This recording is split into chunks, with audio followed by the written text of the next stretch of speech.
fucking shameless hacks. Alright, who likes Metallica?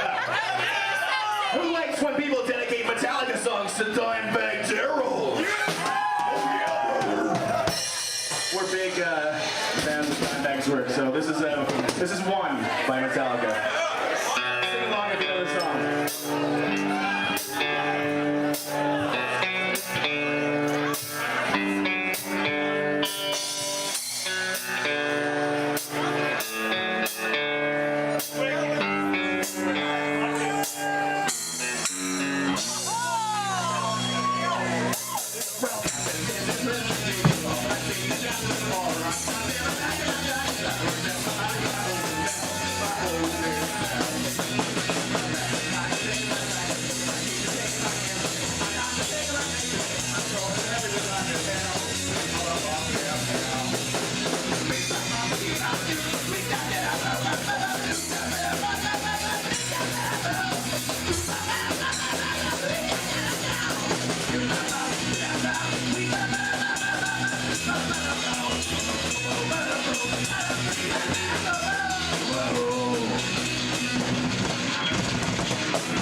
So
because this craziness, this sickness in this country now is shot through the whole society. You know, people in law enforcement or, you know, have also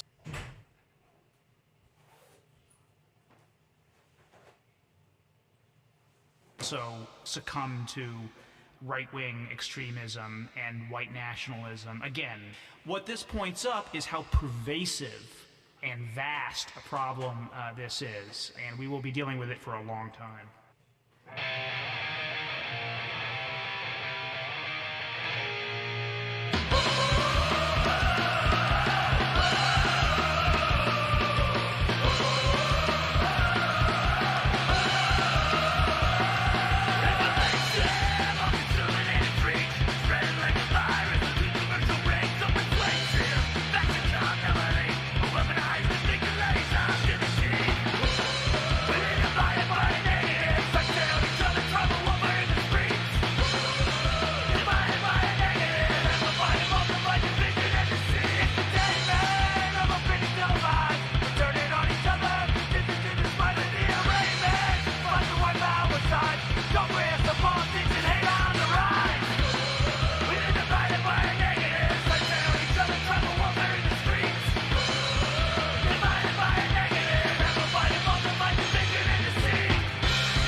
The song is called Parallel Paradox.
I'm gonna cut in pretty quick here, just because I don't want to leave it going on for forever.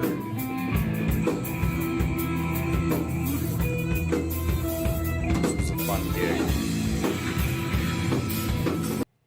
Alright. That sounds like a good place to cut it. Ah, hi. It's me, your old pal Big Ugly Jim. Apparently choosing life. I guess I should update my title thing. We're just going to start with just talking. Yeah, it's good to be here.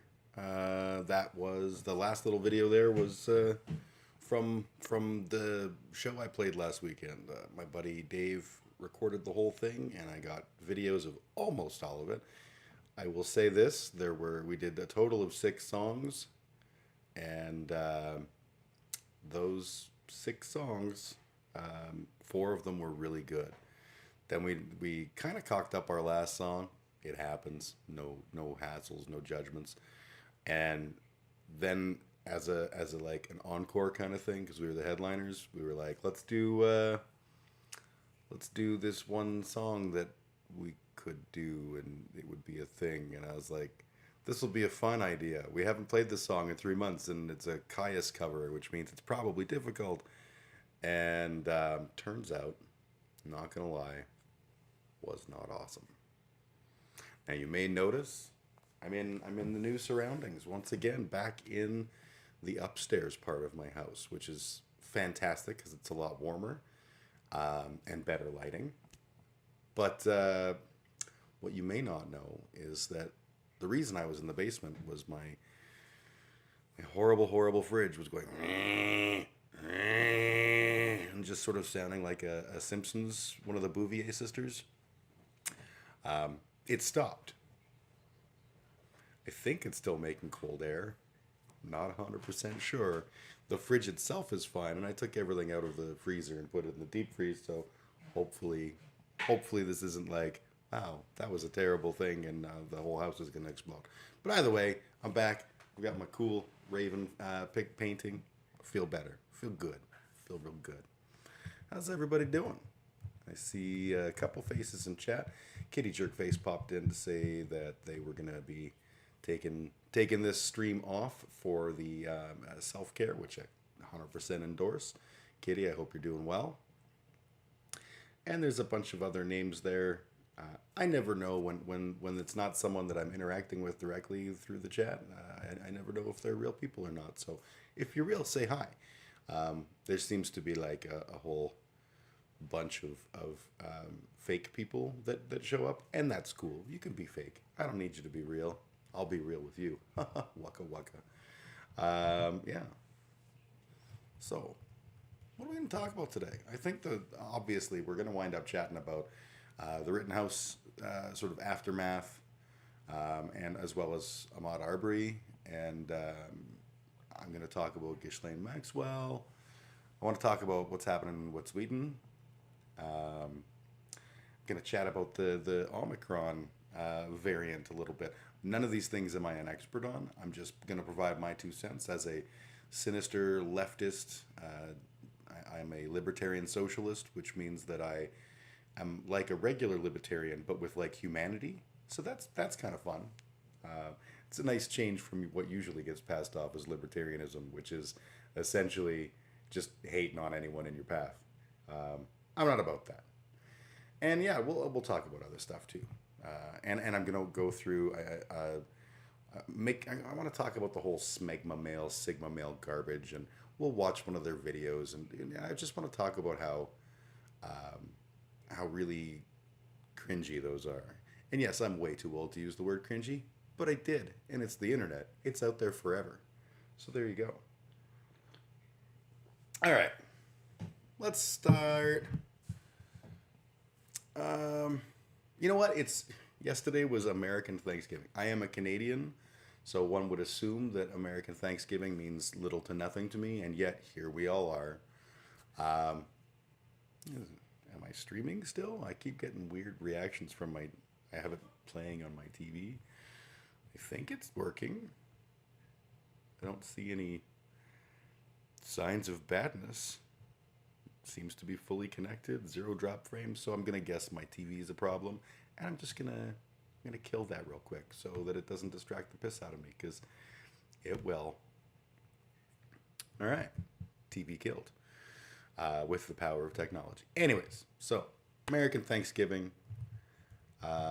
As a Canadian, I struggle with Thanksgiving. I grew up in a world where, you know, we were told this story, this wonderful narrative about pilgrims and about how people were like good, and they came to America and did good things, pilgrim style.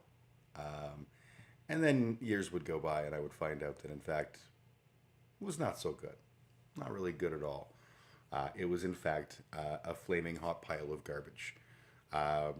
And that it was colonization and all of these things that you know I had to sort of understand, and that really the celebration of Thanksgiving is the celebration of the colonization and ultimately the genocide of indigenous people here.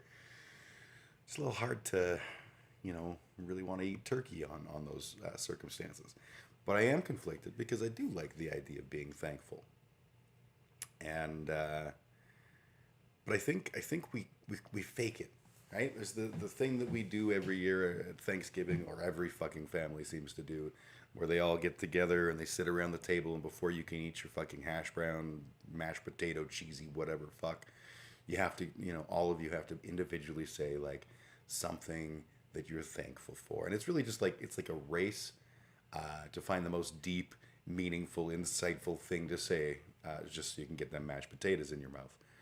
I always found that awkward when I don't go to Thanksgiving dinner because I don't have family that lives within 600 kilometers of me that are, you know, Canadian, or my parents.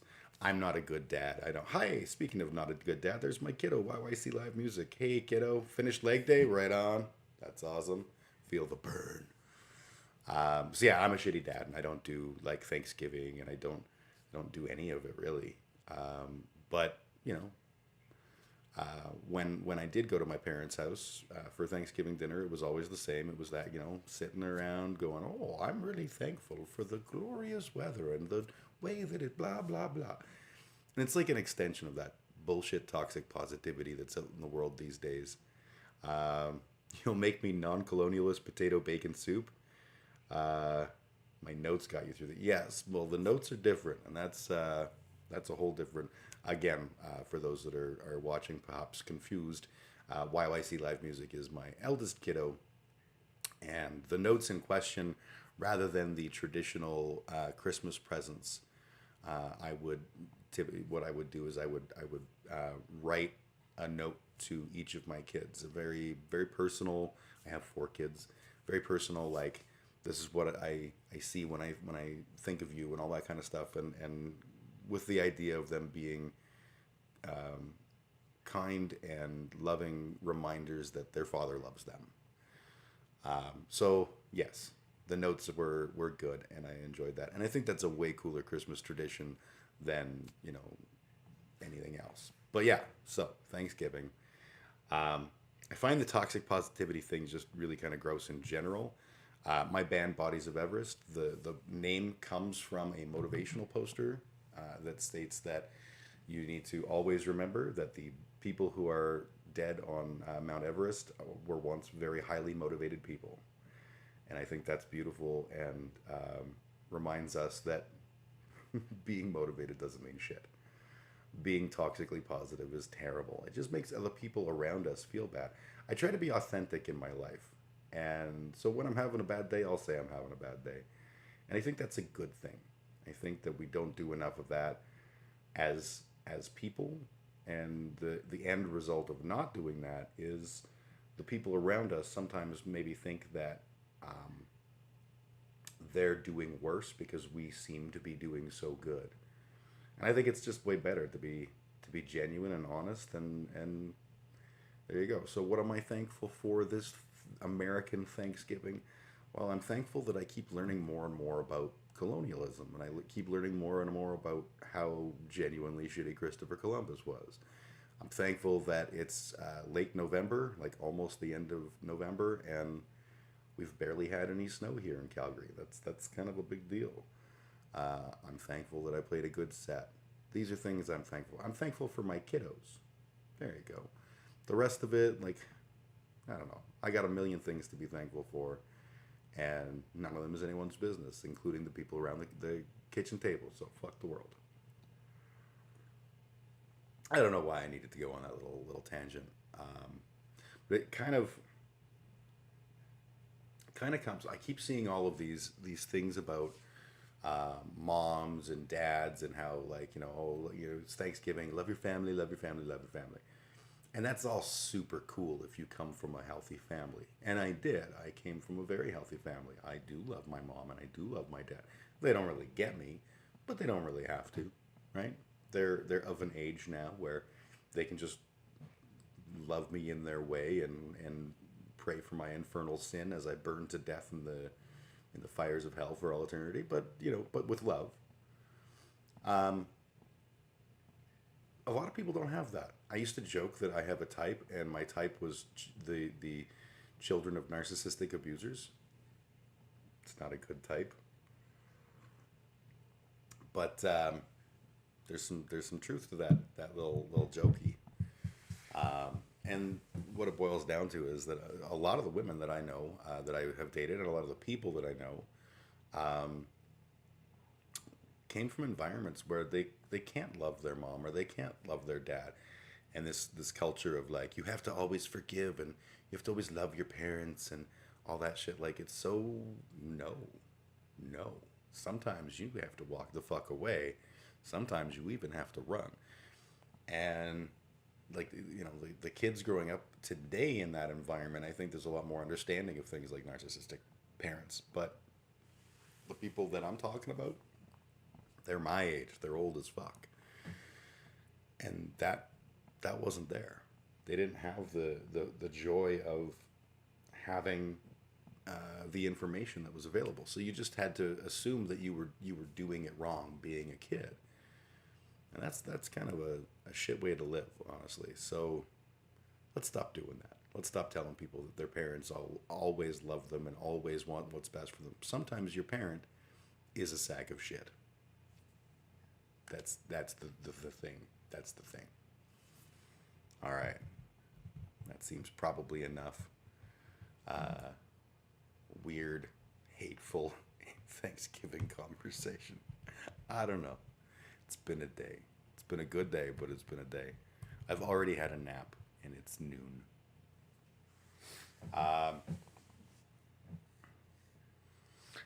want to talk about something, and this is sort of related to the whole wet Sweden thing, so we might get into that in a few minutes. But I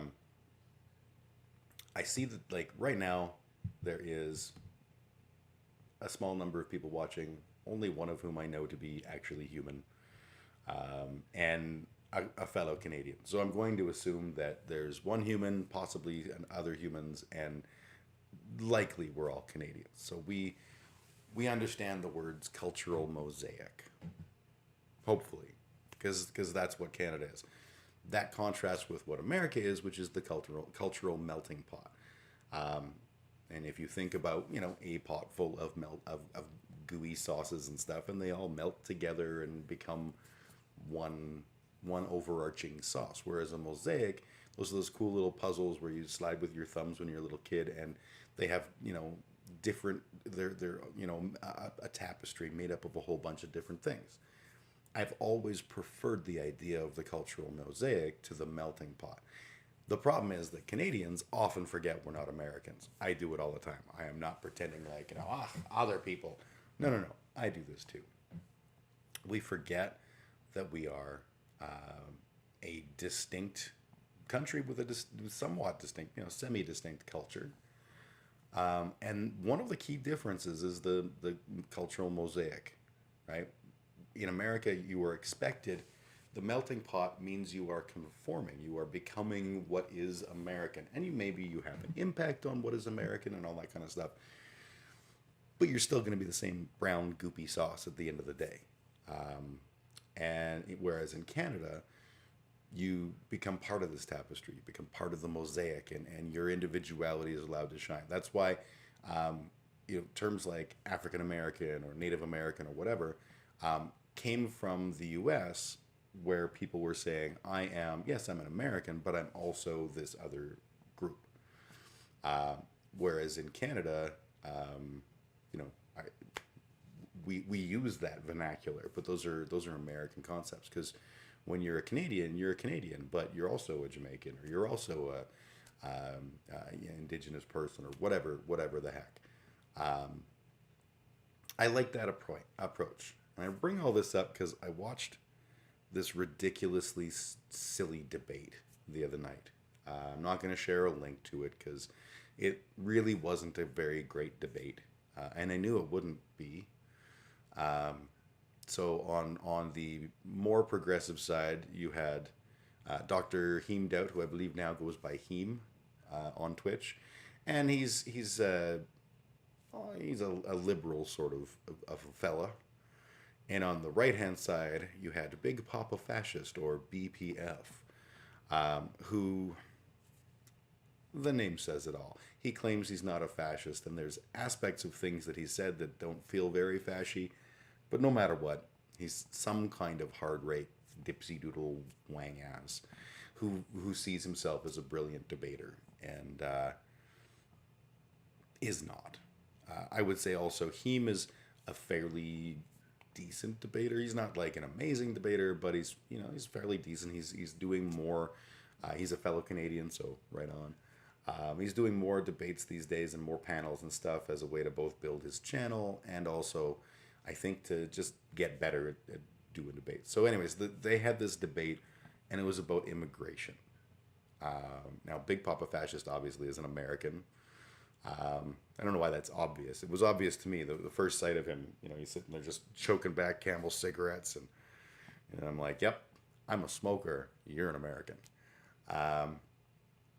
And Heem is a Canadian, and Big Papa Fascist likes to talk about. He likes to think he's dazzling with facts and brilliance, when in fact he's not. And they got this stuck on this concept of the replacement rate. They didn't go into the Great Replacement, which was interesting. And when the conversation kind of veered in that direction, at one point I remember him saying something like, what would you do if the majority of people living in the United States were, say, Mexican? And Big Papa Bash was like, I wouldn't care. The point is that they were born here and they're raised here and they're part of the blah blah blah blah blah. Because apparently for him that makes a difference. But there was an interesting argument that was brought up, and that was the concept of replacement rate. And I don't know exactly what the number is for replacement rate in terms of how many children you should have in order to, by and large, in order to have a sustainable society. And essentially what your replacement rate has to do is compensate for the fact that you will die and that your spouse will die. So you are replacing yourself and your spouse, but also it has to be slightly higher than that because of things like people who don't survive to breeding age. It's actually an important number in terms of understanding immigration and population growth and all of these kinds of things, because essentially what it's talking about is, can you sustain your current population through your current levels of baby making? Assuming no surprises like a worldwide pandemic that wipes out 700,000 people, as an example. And in both the US and Canada, without looking at the number, I can tell you our birth rate is below replacement levels. I can tell you this because pretty much the world over, certainly the developed world over, replacement rate is not being hit as a general rule.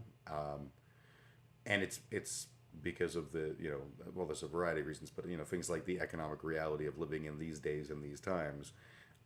Also things like the cultural shifts, where as societies industrialize, people are less prone to the large family concept, which has always been like a very agrarian perspective of, you have a large number of children so that some of them will survive and they will take care of you in your dotage, things like that. So the concern that Big Papa Fascist had was, God, just saying his name, I feel like an idiot. The concern the Big Papa Fascist has in all of this, and that ties into the Great Replacement theory, and it ties into all this other stuff, is this core idea that we can't sustain our current population with our current level of baby making. We're just not fucking enough, or at least we're not effectively fucking enough. And I don't disagree with that. And Big Papa Fascist is focused on the United States, and he read somewhere that, there was this, I think it was in the 70s, there was this fear of, if all the baby boomers are having babies and stuff, then it's going to lead to this huge problem of overpopulation and mass poverty, and it didn't. And all of a sudden it made us question all the things and go, wow, giant populations are super poggers, which I do not agree with. At the end of the day, I think as a planet, we got far too many humanses, and that's cool. I'm not gonna recommend that we stop doing that, because that would involve doing a genocide, which as a Canadian we have some experience with, and it's not good. It's really not good. Don't do a genocide. Do not go out there and do a genocide, even of dumb people or people you don't like. Don't do it. But the counter is, okay, well, if you need to sustain your population, which again I find questionable, the idea that we have to have this many people is conjecture. So let's pretend for a minute that we have to have this many people. Okay, so then you have to meet your replacement rate through additional immigration.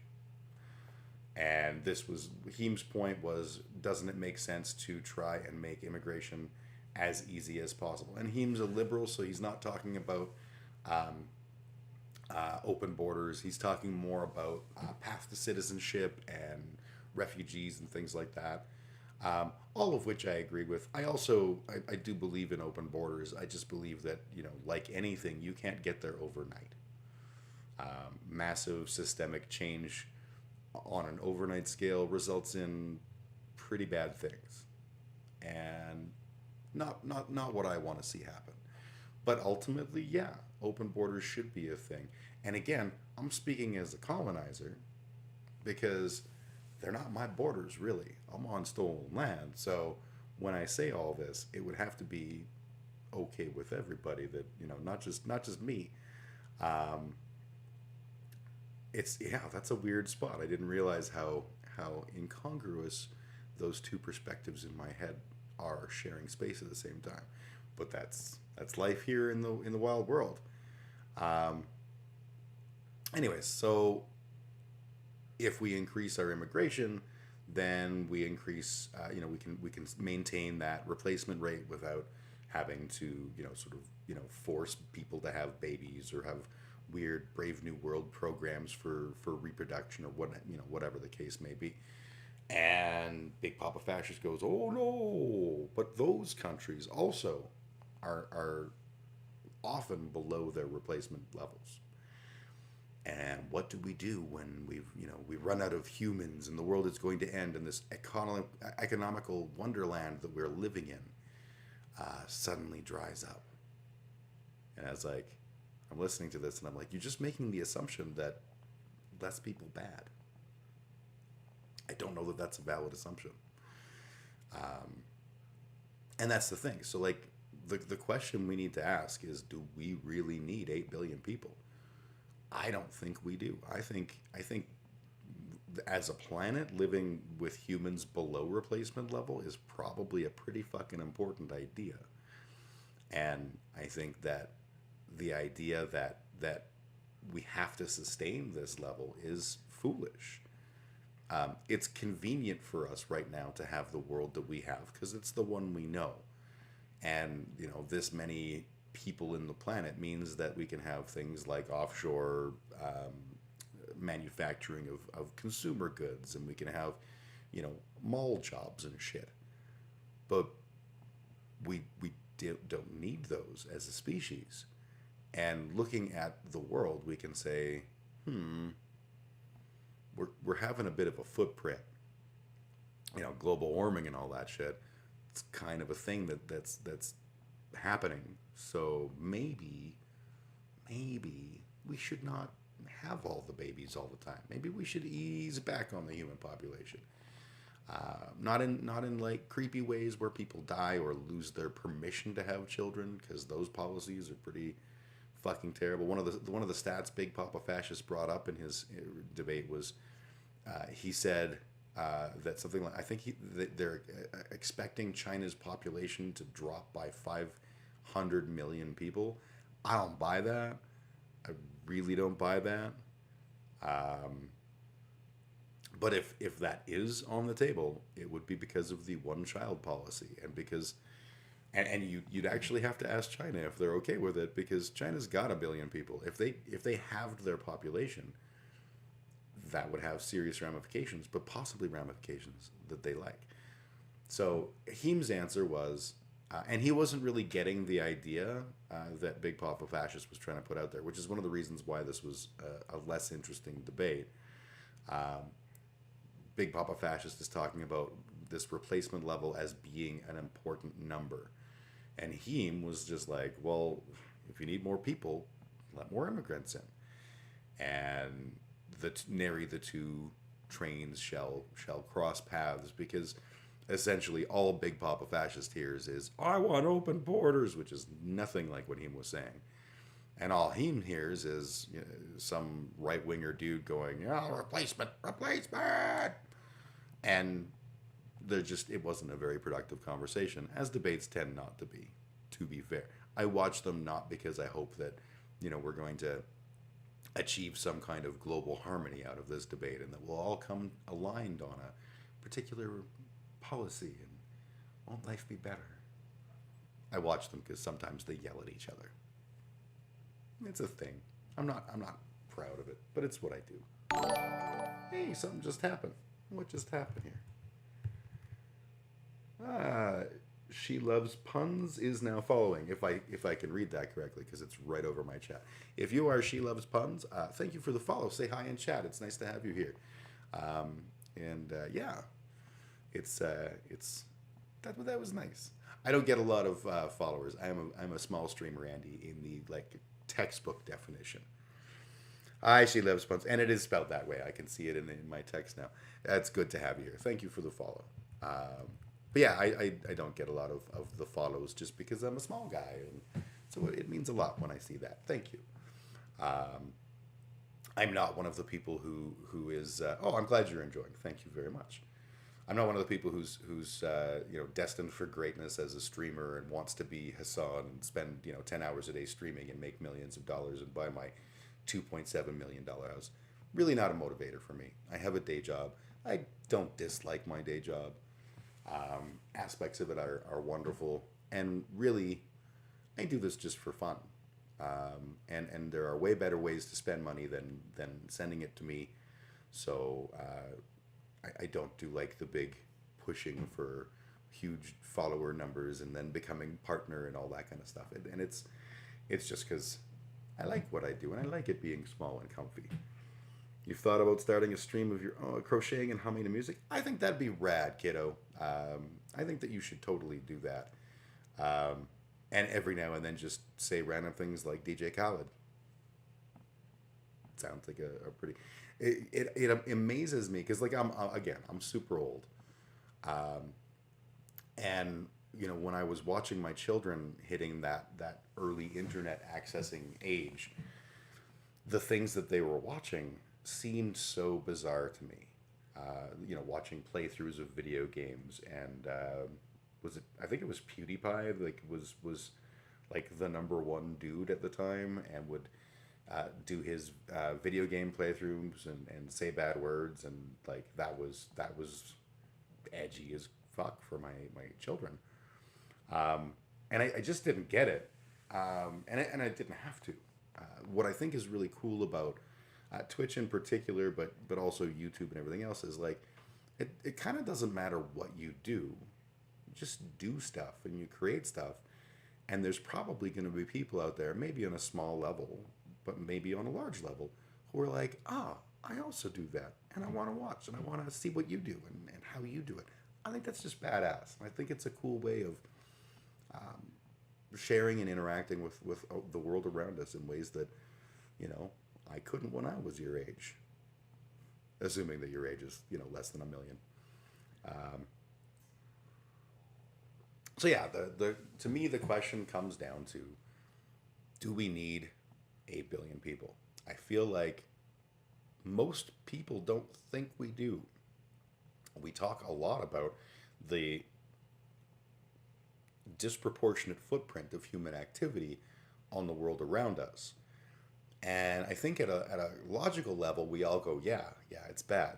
Way too many people are hungry. We don't, we have job problems in a lot of places. We have, admittedly fake scarcity, but we have scarcity that we've created, and that makes people suffer, and that sucks. Maybe we should have a smaller population. I think replacement level is exactly how to do that, and how to do that in a reasonable way. Because trying to not, for example, if you encourage people not to get vaccinated so that the population would thin, that would be a horrible thing to do. If you, pulled off a genocide, also bad, very, very bad. Again, don't do genocide. And I remember going through a phase where I was like, why are we spending all this money on cancer research? Like, we have this disease that largely targets aging populations, and maybe that's sort of Mother Nature's way of trying to gain some equilibrium. And fortunately, that phase didn't last long. I thought my way through that and was like, wow, what a horrible, horrible thing.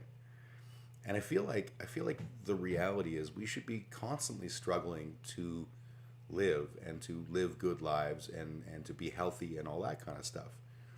And if we want our population to drop, stop making babies. And we culturally don't want to have babies. We're dipping. And it's not like Saudi Arabia and Iran both have dipping birth rates, like seriously following the very similar spike. You can actually look at their timeline of birth rate, and then as soon as they hit like industrialization and a little bit after, it's like, and it's because it makes sense. It works. When you start working all the time and you're living in an industrialized world, the need to have 86 children just so that at least 5 can survive to keep you alive when you're old, kind of not necessary. Now, I had 4 kids. I certainly did my part for the replacement level. I love all of my children, and I would not want them to, to not be living. I'm glad that I made them. But, in reality, my kids largely talk about not having children. And I'm like, yeah, that makes sense. The world that you are living in right now kind of sucks shit in terms of opportunities for you to have a good life and pass it on to children. That doesn't mean my children will never have children. It just means that there's a decent chance they won't. And there's a decent chance that that'll be kind of an okay decision. So, I don't know. Babble. Anyways, I found it interesting. And that distinction in, when you talk about the Great Replacement, you talk about like the white race and how important the white race is and all this shit. No, we're not. We're just a varied mutation of humans. Our melanin levels are less. We all have common ancestry because we're all human. But at some point when we branched off in ways that turned us into honkies, and cool. But that's not important. It's not socially important. It's not societally important. It's not species important. We're just mutants like everybody else. We're all mutants. And if this particular type of white-skinned person is no longer in control, it doesn't mean shit. Well, it does mean a lot of things. It means like, hey, maybe we can make some room for some other fucking people to have an opportunity to have a little bit of happiness and joy in their lives and stuff. So all this, whenever people talk about like the great replacement, what they're talking about is that idea that eventually, you know, in 5 years or in 25 years or in 100 years or whatever that magic number is, at some point, the honkies are going to be not the majority. Okay. That doesn't mean shit to me. If, let's just say, North America became exclusively, like, a vast majority of people who currently we would describe as people of color were in control, and honkies had disproportionately small voices in power, okay. So the fuck what? And if that happens on a global scale, let's just say you follow the advice of, or not the advice, the dire warnings of the Islamophobes, and like, you know, all of the Muslims breed so much and make all the babies, and then there's all the brown babies and none of the white babies. Okay. So none of that actually matters. And I don't understand why people get so bunged up about it. So yeah, it was an interesting debate in the sense of the conversation around replacement levels and around that concept, and unfortunately didn't delve into that what I think is the more important question of, do we care? Do we care about replacement levels? Is there a viable reason to say that the population has to stay at this level? Now, Big Papa Fascist is implying that economically this is the best things have ever been, which I would argue, but okay. The best things have ever been from a macroeconomic perspective, and therefore needs to be sustained. But I think that's just based on, I read an article, it sounded really good, I'm going to say that is how things should be.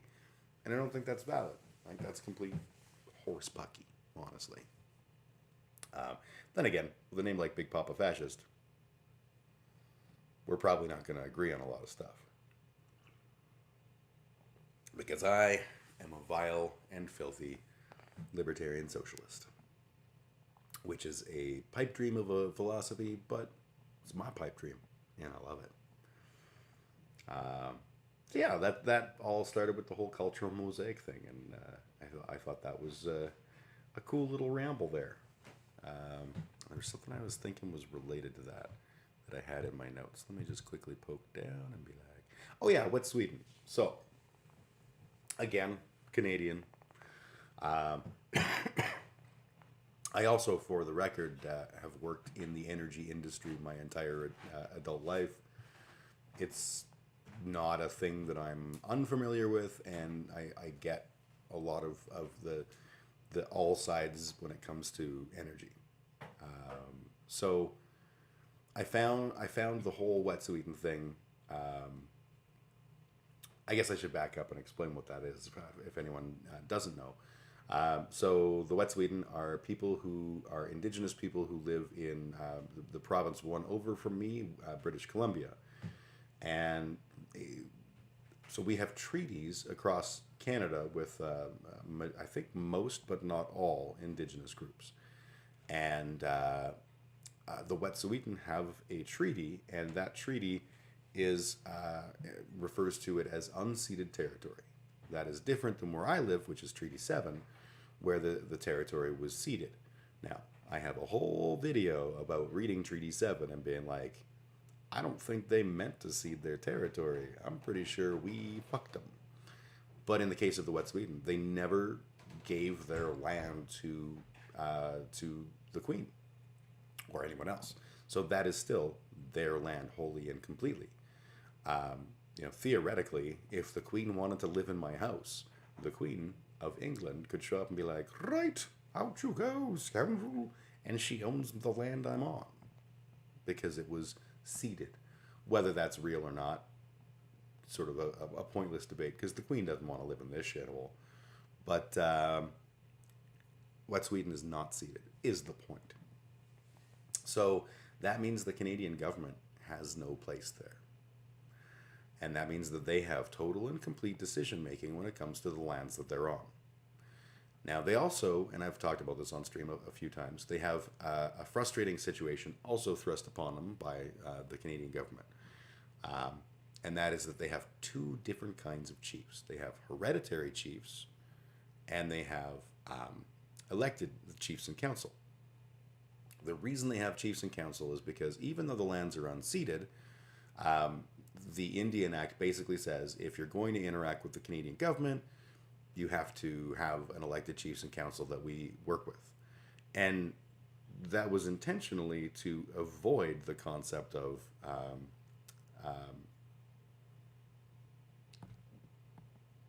I just lost the word entirely. The hereditary chiefs, sorry.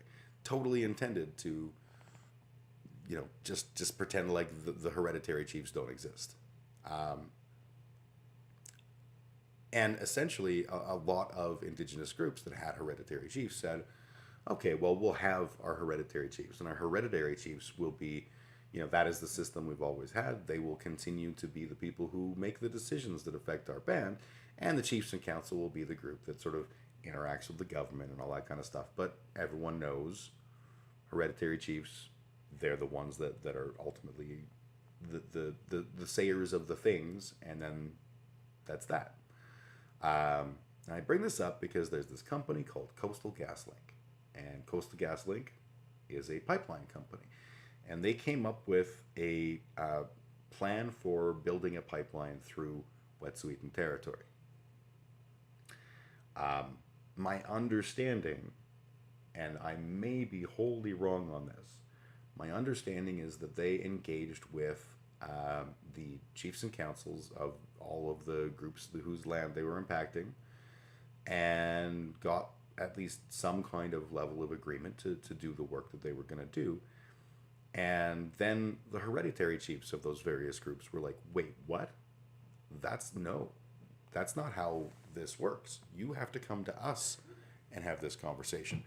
And it would be really easy for me as a honky to be like, oh, that's just ridiculous. Oh, they don't have, they went to the, this is the thing. This is not new. This is something that we've known about. I believe Coastal GasLink knows about or knew about. And I believe they just didn't give fuck number one about it. It's easier for them to be like, oh, we didn't know, guy. We didn't know that we had to talk to you. We thought we had to talk over there. Yeah. That's awful shitty. And the end result is that the people who had the ability to yay or nay felt like they were cut out of the conversation. And so they came back to Coastal GasLink and they were like, your exact plans, they go through some very important territory, both for us spiritually and also ecologically. And we're not comfortable with the idea of the pipeline leaking into some of this land. It's a bad thing, which is a valid concern. I personally believe that pipelines are very safe, so long as they are properly maintained. I don't know the history of Coastal GasLink, but like, fuck TC Energy. TransCanada Energy has several times had serious problems. Leaks will happen, and a well-run pipeline can stop that like almost before it starts through the technology of leak detection, which is badass, super cool, interesting shit. But that also implies that you have qualified people doing the job, and that's something of a stretch sometimes. A large number of pipeline companies don't do their due diligence. Colonial Pipeline, just saying, it's an example. So it's a valid concern for somebody to say, like, I don't want you going through these ecologically important spaces. I don't want you going through our spiritually significant spaces. And it's our fucking land. So no, you can't go through here. And they proposed an alternative route. And that alternative route absolutely would have cost Coastal GasLink money in terms of having to readjust plans. It would have involved more materials because it was a longer pipeline route. That's all, that's all valid. But at the end of the day, someone's asking to walk through my house, and I go, you know what, can you walk through, but don't step on the kitchen floor? And they go, no, I'm stepping on the kitchen. Like it's no, you just don't get to do that. You don't get to be that person. So they didn't come to an agreement, and they started trying to force their way through. And this is where colonialism comes in. Guess who was there to back them up? The Royal Canadian Mounted Police. Yes, the Mounties. And the Canadian government by extension. Again, unceded territory. The Canadian government has no rights there. All that exists is agreements between the chiefs and councils of the Wet'suwet'en people and the company Coastal GasLink.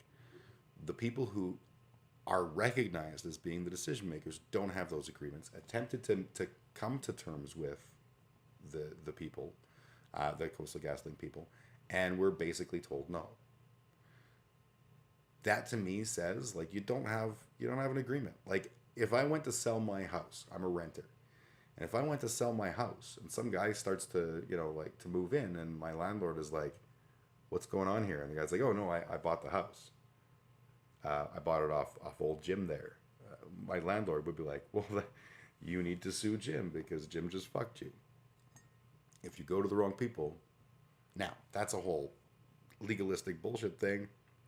And I don't know enough about the various legal systems at play to know whether or not that would work, and whether or not the claims of the hereditary chiefs would outmerit, quote unquote, the claims of the elected chiefs and council from a legal perspective. But from a moral perspective, the history and the always true, as I understand it, is that this should have been a conversation with the hereditary chiefs, and it was not. And so you're talking to the wrong person. You're buying the house from me instead of my landlord. You don't get your way.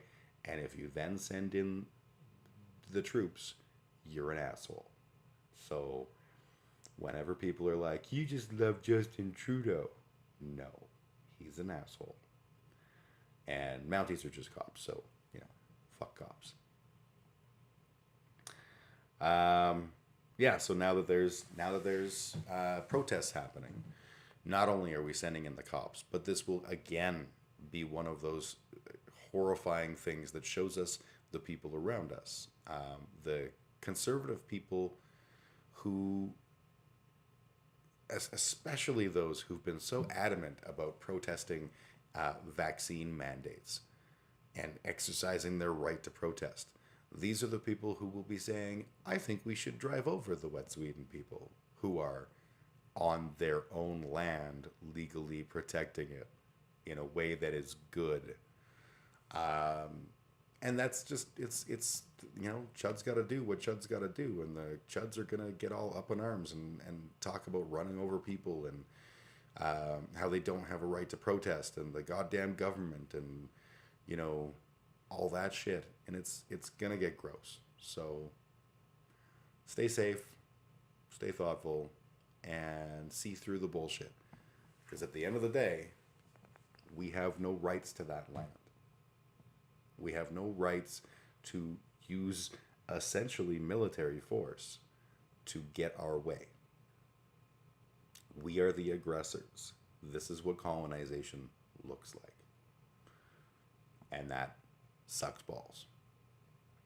And with that cheerful note, I'm going to take a quick pause, and I'm going to jump outside and enjoy 7-ish minutes, probably less than that.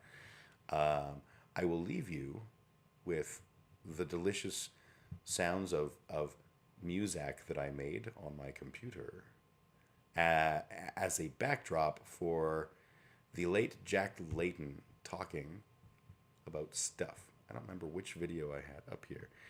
It's called Jack Layton Addresses the CLC Conference as the Official Opposition Leader. So this is the Canadian Labour Congress. And I'll just hit play on these things, and then I'm going to jump outside real quick. But I will be back. Well, I love you too. What a great welcome. Thank you very much, Ken, for that. And it is wonderful to see so many friends, so many of you out here this week reaching out and finding new ways to give working Canadians a voice in the government of our country. And you know something? I think we've shown that when we reach out and invite people to be part of something bigger than ourselves, good things just might happen. And so I'm very happy to be with you here today to launch a new chapter in Canadian politics.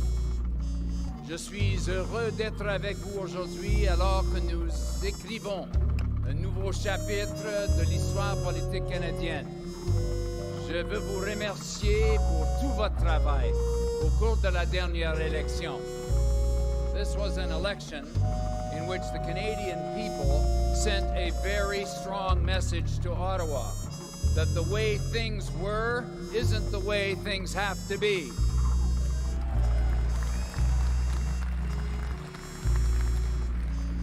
Canadians have a positive choice. Change is indeed possible, and that it's time to get Ottawa working for the hard-working families of this country. Que les choses n'ont pas à être comme elles l'ont toujours été, que le changement est possible et qu'ensemble, nous pouvons faire en sorte qu'Ottawa se remette à fonctionner pour les familles. You know, Canadians from every region in the country came together in this election because they believed that Ottawa can do better, that it has to do better, that it must do better for the hard-working families of this country from coast to coast to coast. And as a result, in this campaign, Canadians elected more New Democrats than ever before.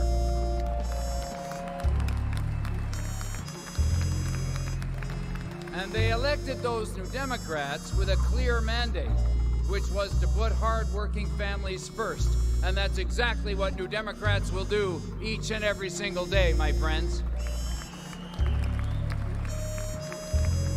And this is a mandate that Stephen Harper is best not to ignore, because over 4 million Canadians voted New Democrat.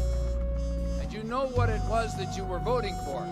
You know exactly what it was. You voted to improve public health care and to keep it public.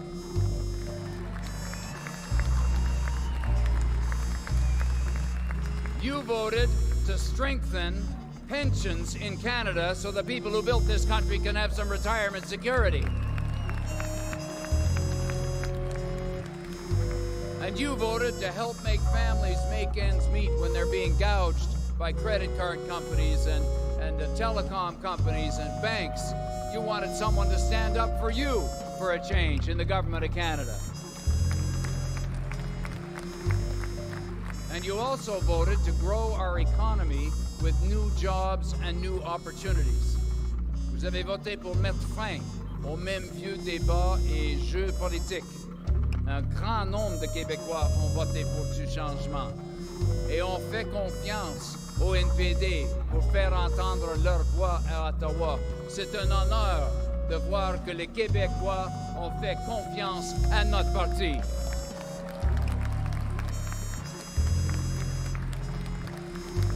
Mais cette confiance vient avec une grande responsabilité et un mandat que le NPD prend très au sérieux.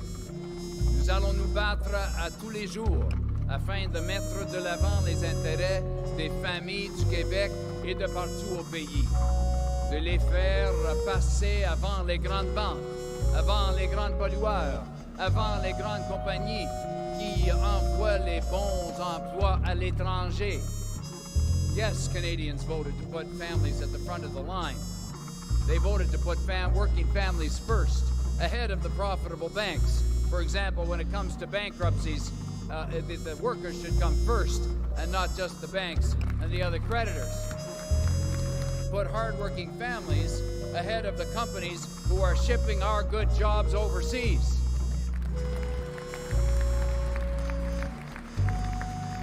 So, my friends, this is a mandate that Stephen Harper would be wise to remember. And I think the Canadian people won't let him forget. Yes, he won a majority of seats, but he is facing the largest, most united official opposition in 31 years. This of 103 committed New Democrat MPs from every region of the country, and some of them are right over here who were just introduced to you. and I'm so proud that they're here. It is an opposition that enjoys broad support, coming second in 122 more seats in addition to the 103 that we won. Think about that. Our members placed first in Quebec and second in every other province other than Prince Edward Island. And I'm going to go and have a talk with the people of Prince Edward Island because I think they're going to want to get on board. We're an opposition that know where we stand, and we will fight every single day to strengthen and protect Canadian healthcare. We will fight every day for Canadian jobs, and we will fight every day for Canadian pensions and for the household budgets of hard-working families in this country. Jack Layton is a superhero, or was a superhero. Oh, and I somehow managed to track forward to an episode of Last Week Tonight. That's not what I was trying to do. Oh well. How's everyone doing? I'm doing good. Wearing my old and beaten up Miles Davis t-shirt. Love Miles Davis. One of the reasons I became a musician was the love of music my mother instilled in me as a child. She was getting a degree in music, and I was her go-to, let's go to the jazz show, let's go to the Philharmonic, all that kind of stuff. So I got exposed to all kinds of music as a kid, and Miles Davis was always one of my favorites. It was interesting. I was listening to the thing I was playing just now while I was outside doing the thing that I do, and it just brings a whole pile of thoughts into my head. So that was an interesting time in Canadian history. The official opposition was the NDP party. I think it was the first time they were ever the official opposition. NDP, if you're not from around here, is the New Democrat Party. They're essentially Soc Dems-ish. Hopefully they're more than that, but in reality, I think they're Soc Dems. And Jack Layton, who was the leader of the party at the time, was just a phenomenal human being and a really great speaker, just exactly what they needed. Unfortunately, he died, and they went with I can't even remember his name because he was so bland. And at that time, the guy that he was running up against was Justin Trudeau. And Justin Trudeau was young and hip and pretty and all the things. And so the NDP lost some ground, and they haven't gained that all the way back yet. But right now, they actually have the power. The new leader, Jagmeet Singh, who everyone should know because he's fucking awesome. He has essentially, as much as we have a liberal majority, we don't have an all-the-way massive majority, and he relies on the NDP. And so we've had a great deal of influence by the NDP in the political system, and that has been nothing but good, especially during COVID. So way to go, New Democrats. I am not a New Democrat. I like Jagmeet Singh, but I think that, you know, they don't all the way align with me philosophically. I'm farther left than they are, and that's okay. It's nice to have at least a little bit of left in there with a little bit of power, because the Liberal Party in Canada is basically like a reasonably conservative party that's not super conservative. They're like neocon, neo-lib kind of area. And then we have our Conservative Party, which is sort of, I would liken them to America's establishment Republicans. And then we have the People's Party of Canada, or whatever it is, the other Conservative Party, who would be much closer in line with Trumpism and with the QAnon folks and all of that. So I'm very glad that they don't have as much of a voice as they could. All right, so I promised we would go over this these trials. Again, not a legal expert. I should copy and paste in, if I can find it. Did I grab the link? Let's find out. I watched a phenomenal video. Yes, I have the the video here. So I'm going to paste this into chat. If I end up splitting this into little video chunks and throwing it up on YouTube, it'll be up there. This is a video by Legal Eagle discussing the Rittenhouse case specifically. So we'll start with Mr. Rittenhouse, the garbage fire of humanity that he is. And again, if you're watching and you want to ask questions or you want to point out my incredible hypocrisy or anything like that, feel free. That's what chat's for. But also, if you just are soothed by the incredible dulcet tones of my David Attenborough style voice, I get that too. So again, I knew Rittenhouse was going to get off on all charges. I called that, and not because he was in the right or because what he did was morally good. I called it because of America's relationship to guns and America's current relationship to protest and America's almost widespread idea that you should just be able to walk around with a giant gun and kill people, and that's as long as you felt a little bit threatened, you're cool to do that, and you're a honky. Sorry, that's the other important piece. Again, from an American perspective, that shit's all weird for us Canadians because we're not wackadoos. So it's difficult for us to sometimes understand. And the Legal Eagles video that I included there talks a great deal about what is self-defense in the state of, was it Wisconsin? Kenosha, Wisconsin? Yeah. The only thing I know about Kenosha is the Kenosha Kickers, which was a fictional clarinet-included Dixieland band, if memory serves, from Planes, Trains, and Automobiles, or Home Alone, or whatever it was. But yeah, so he goes through what the law of the state of Wisconsin says about self-defense rules and about establishing provocation, because that's sort of where this all lay. Was, did Rittenhouse have room legally to claim that he was acting in self-defense, or was he the person who provoked the problem? Now, I have an opinion on that, and it's basically, sorry, Rittenhouse, you're a fucking prick. You showed up at a place carrying a gun, you pointed it at people. I got no respect for that. But the explanation of the legal basis behind this actually makes a lot of sense. Again, not from a this is good perspective, but from a this is the way things are perspective. And we're kind of bad about understanding what we're seeing when it comes to law. Sort of by and large, I think we screw up quite a bit when we're thinking about what's right versus what's legal.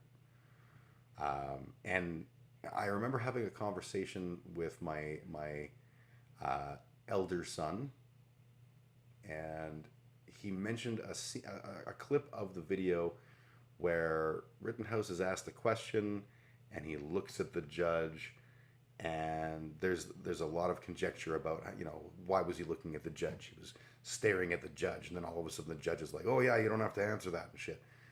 And that's an easy opinion to take. I don't know what actually happened in that scenario, but to me what it looked like was presumably the question was close to something that Rittenhouse had been instructed not to answer by by the judge previously, and he couldn't think of an answer to the question that didn't go against what he'd been told not to say by the judge. So he kind of was like, am I supposed to answer this?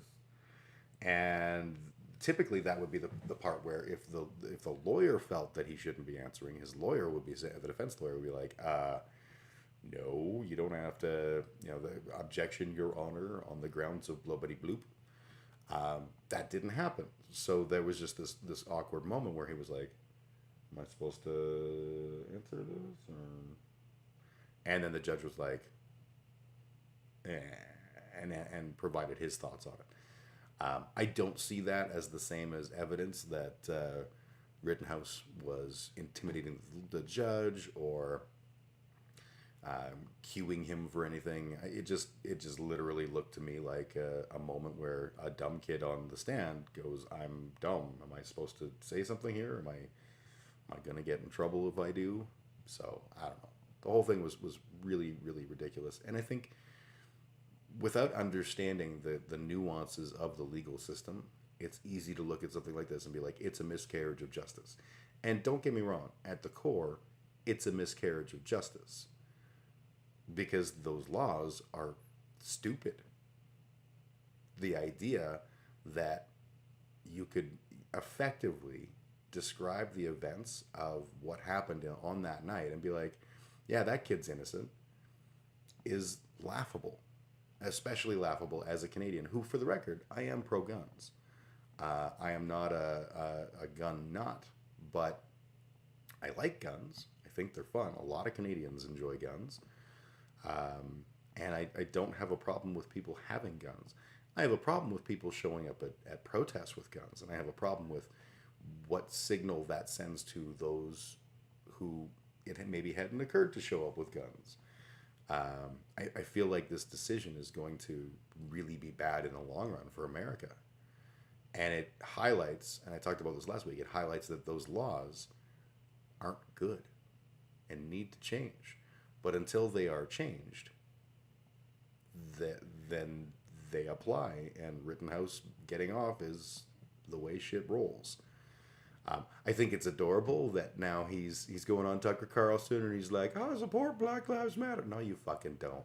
What you do is fall asleep scared at night because you're sure that armies of people of color are going to come breaking into your home and kill you because you know what a piece of shit you are.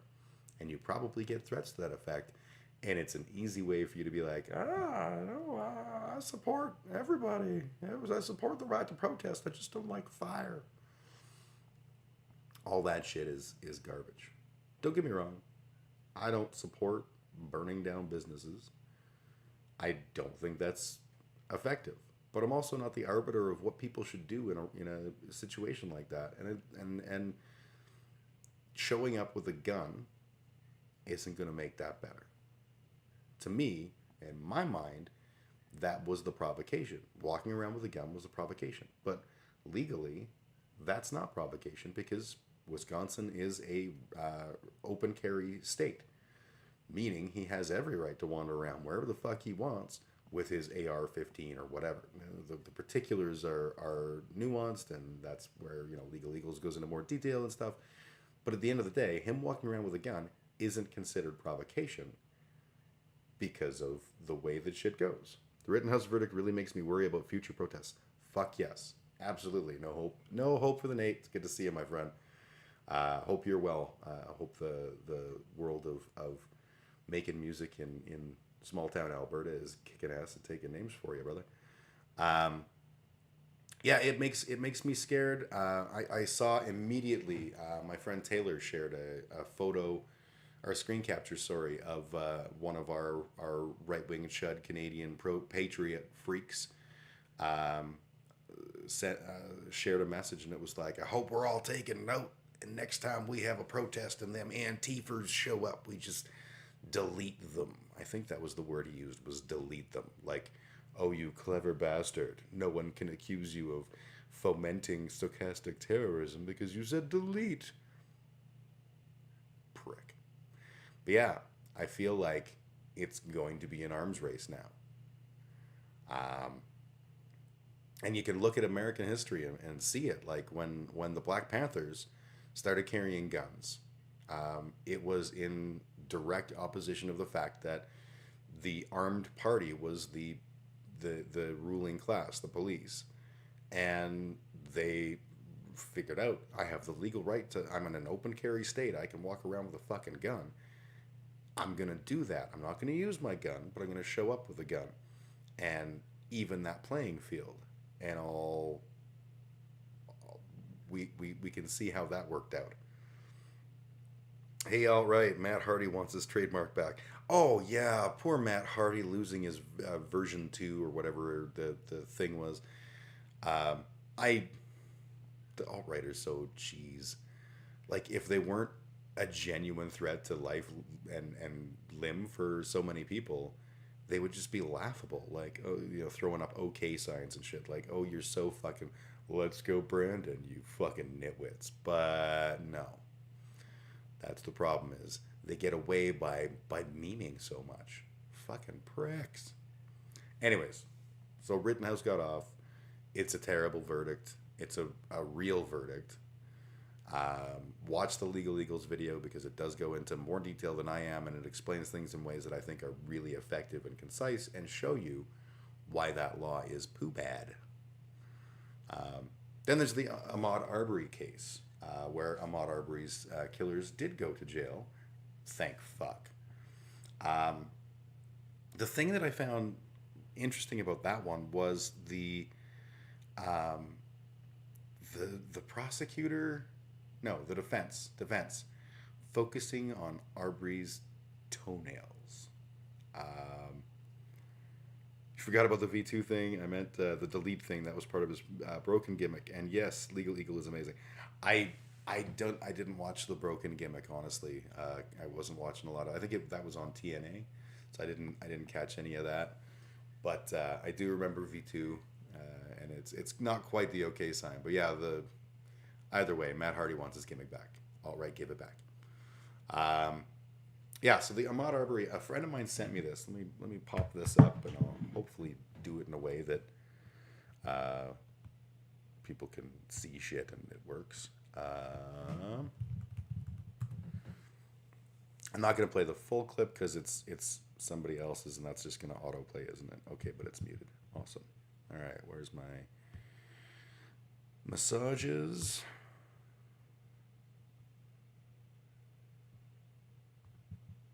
Jesus, this part's slow. I don't use a lot of the ticking talks, so I'm not really good at this. All right, I'm going to pause. And we're going to hear from our good pal, attorney Lauren Hogue, or whatever, however you say their name. Do I have a good view for this? I've never actually done this on. This will be the view I use. So I'm going to cut over to there, and then we'll hit play. Into a victim after the choices that he made does not reflect the reality of what brought Ahmaud Arbery to Satilla Shores in his khaki shorts with no socks to cover his long, dirty toenails. I just want to point out that is the closing argument. Yeah, that Tizzy, I think. I can never remember people's. Yeah, Tiziant. As Tiziant is about to point out, and we're not going to go into it, but as he's pointing out, that's someone's closing argument. They focused on his khaki shorts, no socks, and his long and filthy toenails. Like, fuck, all the way off. How is that a defense? He didn't have a manicure, so fuck that guy. That's gross. That is genuinely gross. That lawyer needs to not lawyer anymore. Or to do so in the office of, like, Giuliani. Just appalling. And Tizzy's in that video. Tizzy goes into... I'll send the link into chat as well. Because the rest of the video is quite good. I just don't want to, like, spend... a huge amount of time going over it and stuff. Copy, paste, and get rid of that. I think that'll work. Again, I don't know fucking nothing about TikTok, so hopefully that works. But yeah, the reason for that all comes down to white supremacy and tropes about dirty black people and the long nails of the heathen who are they're just not smart enough for shoes, all this kind of garbage. But can you imagine defending someone? Defending somebody and saying, like, the person that these three men killed, well, he had nasty toenails. I don't care I can't imagine a single fucking scenario where you could be like, oh, you know what? You're right. The toenails. That does make a lot of sense. Now that you put it that way, the toenails were the defining factor. You know, he was provoked because toenails. Just completely disgusting. And I honestly, this one I called as there's no way they're going to win this case. Exactly the opposite of my take on Rittenhouse, and it was because I saw clips of the defendants talking, and they were like, well, you know, did he have a gun? Nope. Was he running away? Yep. Did you need to shoot him? Nope. Was it the easiest shot you've ever made in your life? Mm-hmm. Were you provoked? Nope. You're like, oh, like I'm obviously being spurious here, but like, it was appalling how their answers to questions were basically like removed all doubt that they heard there was a black fella and they were like, we can fix this. We goddamn know how. We got a shotgun. So I'm glad as shit that they went to jail for that. So at least we got, you know, one good outcome versus the Rittenhouse, which is a legitimate outcome, but still a bad outcome. And then the third trial I have to comment on is Ghislaine Maxwell, and I know I'm saying Ghislaine wrong. I don't know how to say her name. I don't care how to say her name. I have to comment on it because right-wing chuds keep sharing this. Now that you all watched all the crime drama about Rittenhouse, you better be just as invested in Ghislaine Maxwell, who was a pedophile. Now, I can honestly tell you a few things. Number one, no one has to be invested in fucking anything. Number two, a lot of the people that you think you're owning with your little meme are actually interested in Ghislaine Maxwell. It's not the right that made the Epstein didn't hang him or didn't kill himself meme. That was like everybody. No one is thinking that, aside from Trump, that Ghislaine Maxwell is a fine person and deserves a good, speedy release from jail. I want that trial to go on for some time.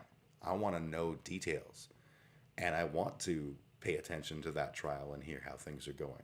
Not because I believe in a satanic adrenochrome guzzling Democrat cabal, but because we have someone who, in the form of Epstein, who was connected with a lot of powerful people on all sides of the aisle, and who was procuring children for them to spadoinkle. I want to know who. I want to know what the fuck they were thinking, and I want there to be justice. I don't support child sex trafficking, oddly enough. I don't support the wealthy having a separate rule of law, especially when it comes to sex charges. But in general, we should all have the same fucking rules, and we should all have to live up to them in the same fucking ways. So yeah, I do want to see what happens with this trial. And Ghislaine Maxwell is not Jeffrey Epstein, but Ghislaine Maxwell is like the next best thing. She is going to act as a proxy for him, and I want to know. I want to know which movers and shakers are cretins. Now, just knowing these people ain't enough. But the Trumps, the Bill Gateses, if Biden was on one of them boats, I want to fucking know about it. Elon Musk. I mean, maybe that's how he met what's her face, his ex, the child, which always I found really really cringe. Maybe I'm the only one, but yeah, I'm a billionaire CEO, and I'm also dating a child who seems very childish in their thinking. That's healthy. There's nothing creepy and nasty about that. Super cringe. Exactly. But yeah, so that's I said I would talk about those three trials, and I did. Now, I almost don't want to talk about this, like the whole Sigma male bullshit. I've talked about it before, it's a hoax. It's horoscopes for boys that are also pickup artists. Like, but I kind of just feel like I want more. I want to talk more about these ridiculous things that people are doing. So that's what I'm gonna do. God damn it. All right, let me just paste this link in, hit pause, and we're gonna watch some smegma males, which is my way of saying that these people are garbage. All right, where's my fucking tab? There we are. Sigma males are manly men who have built their life on being themselves, doing what. Okay. So, if we're taking notes, manly men who've built their lives on doing their own thing. For the record, this video is by, where's the, I gotta scroll down, Wise Thinker. And the name of the video is 10 Ways Sigma Males Make Women Beg for Their Attention. So, take notes, because this is exactly how to make women beg for your attention, which is not in any way completely disgusting. Whatever they want, and being very independent. That's why they are not golf. interested in the social hierarchy at Chads play football. Sigmas? Fucking golf, bro. School, college, or work. They don't care about their bosses, they are always comfortable with who they are, ignoring what everyone else thinks of them. What I love about all of this is, like, it's so horoscopy. Like, I can't think of a better word for it than just shitty horoscopes. Golf is the least manly sport. I do not disagree. I'm terrible at golf, so maybe I'm biased, but golf is lame as fuck. But, like, all of these descriptions, like, oh yeah, from the moment they are hatched, Sigma males just go their own way. They're handsome like a Chad, but they're competent like an Ian. Like, fuck off. They live their own life without thinking too much about what others think about them. They only put effort into things that interest them and naturally attract women. Okay, for the record, also, I can tell you that everything they're saying describes me. I am clearly a Sigma, because there's no other possible way that I could, be the person I am without being a Sigma. In chat, raise your hand if you're a Sigma, because we're all Sigmas. We're all Sigmas today. Tomorrow we can all be betas. Women actually find it very difficult to resist Sigma men because they cannot predict which direction the interaction will take next. These men have a strong desire to self-actualize themselves in every area of their lives. I think it's way better to self-actualize yourself than it is to self-actualize other people. I just think that's, from a consent perspective, giving them supreme confidence around women. Their lack of fear of failure allows them to go for what they want and say what's on their mind. If a woman tries to follow a Sigma male into bad behavior, he will let her know it isn't working. I can just, if we go back for a sec, I can just see, like, so he's clearly a smegma, and she's a woman who is besmitten with his awesomeness, and she's like, he's drinking orange juice. I think I'll drink a glass of crack cocaine. And he's like, baby, I'm not telling you how to live your life, because no one tells me how to live my Sigma life, but don't drink a glass of crack cocaine. To follow a Sigma male into bad behavior, you can see him. he will let her know it isn't working. Just say no to crack cocaine. One of the main reasons women are attracted to Sigma males is that they don't act like other men who want to compete with them for their affection or attention. Essentially what he's saying right now is that Sigmas are so fucking cool and aloof and badass that by not giving a fuck about women, women want them. So you know what you should do? Stop caring. Don't give them the time of day. That only makes them want you more. My name is Nate and I am a Sigma. Yes. Fucking screw Chads, man. We're Corey's or whatever the fuck a Sigma's name is. Many Sigma males will use their charm for good effect, getting themselves out of any trouble that comes their way with ease. So women are also attracted to them for this reason as well.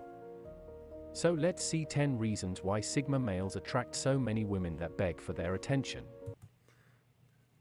this is just, it's going to be hot garbage. 1.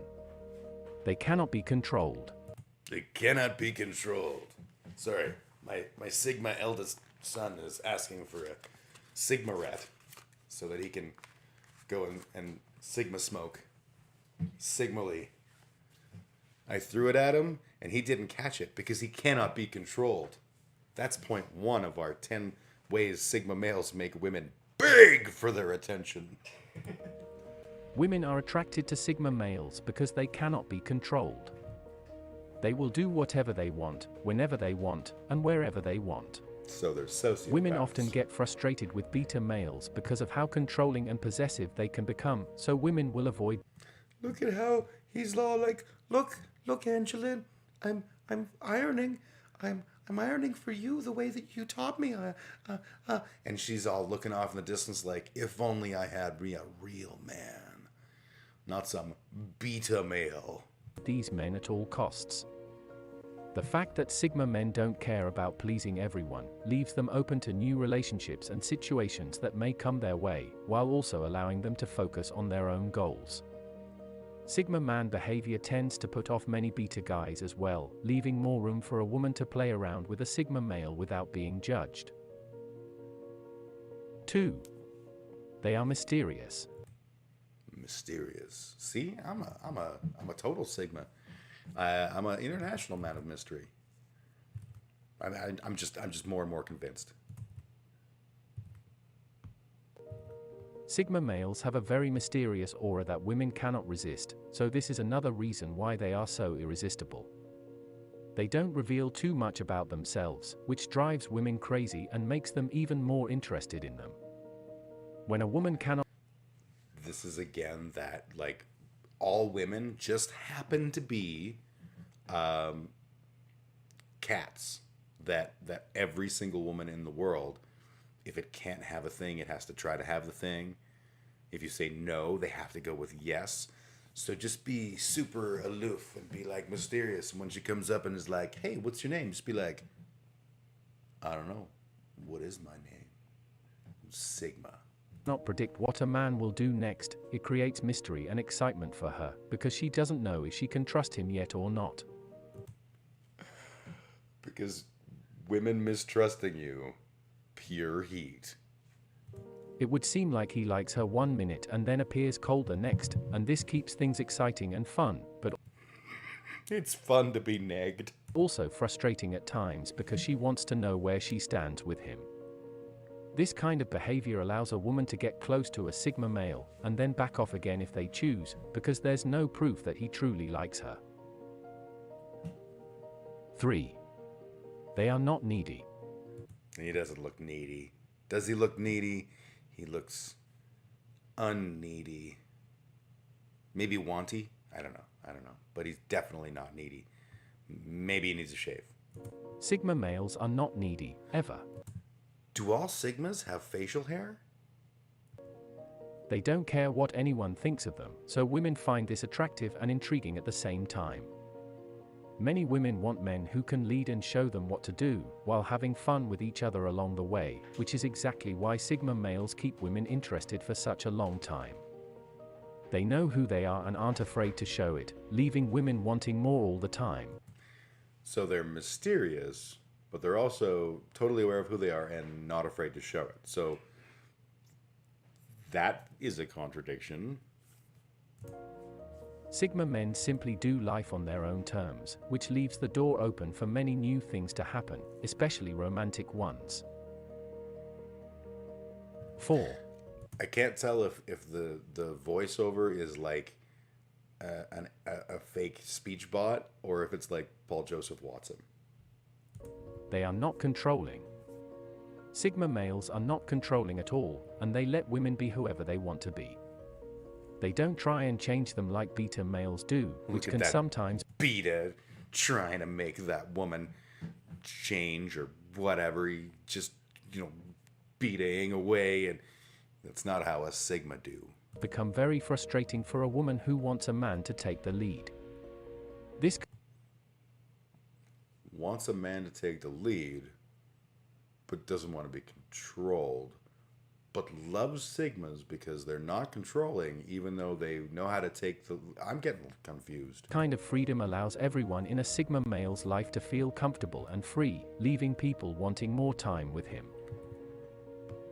Nate, I see your comment. People can't actually be watching this and taking it seriously, right? The voice that this guy has almost makes me feel like it's a satirical description. He has so many videos of these, and they're all like this. They're literally just like, you know, how badass it is to be a Sigma. And he goes into like descriptions of betas and alphas and all the other shit. Now that we've got a new variant of COVID, I can't wait to find out what the Omicron man is like. But yeah, I think that this is legitimately serious. I think this guy's making money. And this video has 3.4 thousand likes, 84,230 views. I feel like we're looking at a thing that's gruesomely real. 5. They are genuine. When it comes to Sigma males, they are very genuine people. They don't pretend to be someone else or follow the normal social rules that other men follow, which is why women find them so intriguing. Because nothing says, I am a dangerous badass like holding a sparkler. They truly are who they are and aren't afraid to show it, even though this means other people may judge them for not being normal. Sigma males live their lives on their own terms and don't care if others approve of what they do, which gives other people the opportunity to express themselves because there's no judgment. Everyone involved can show their true colors instead of worrying about things that simply don't matter. 6. They are adventurous.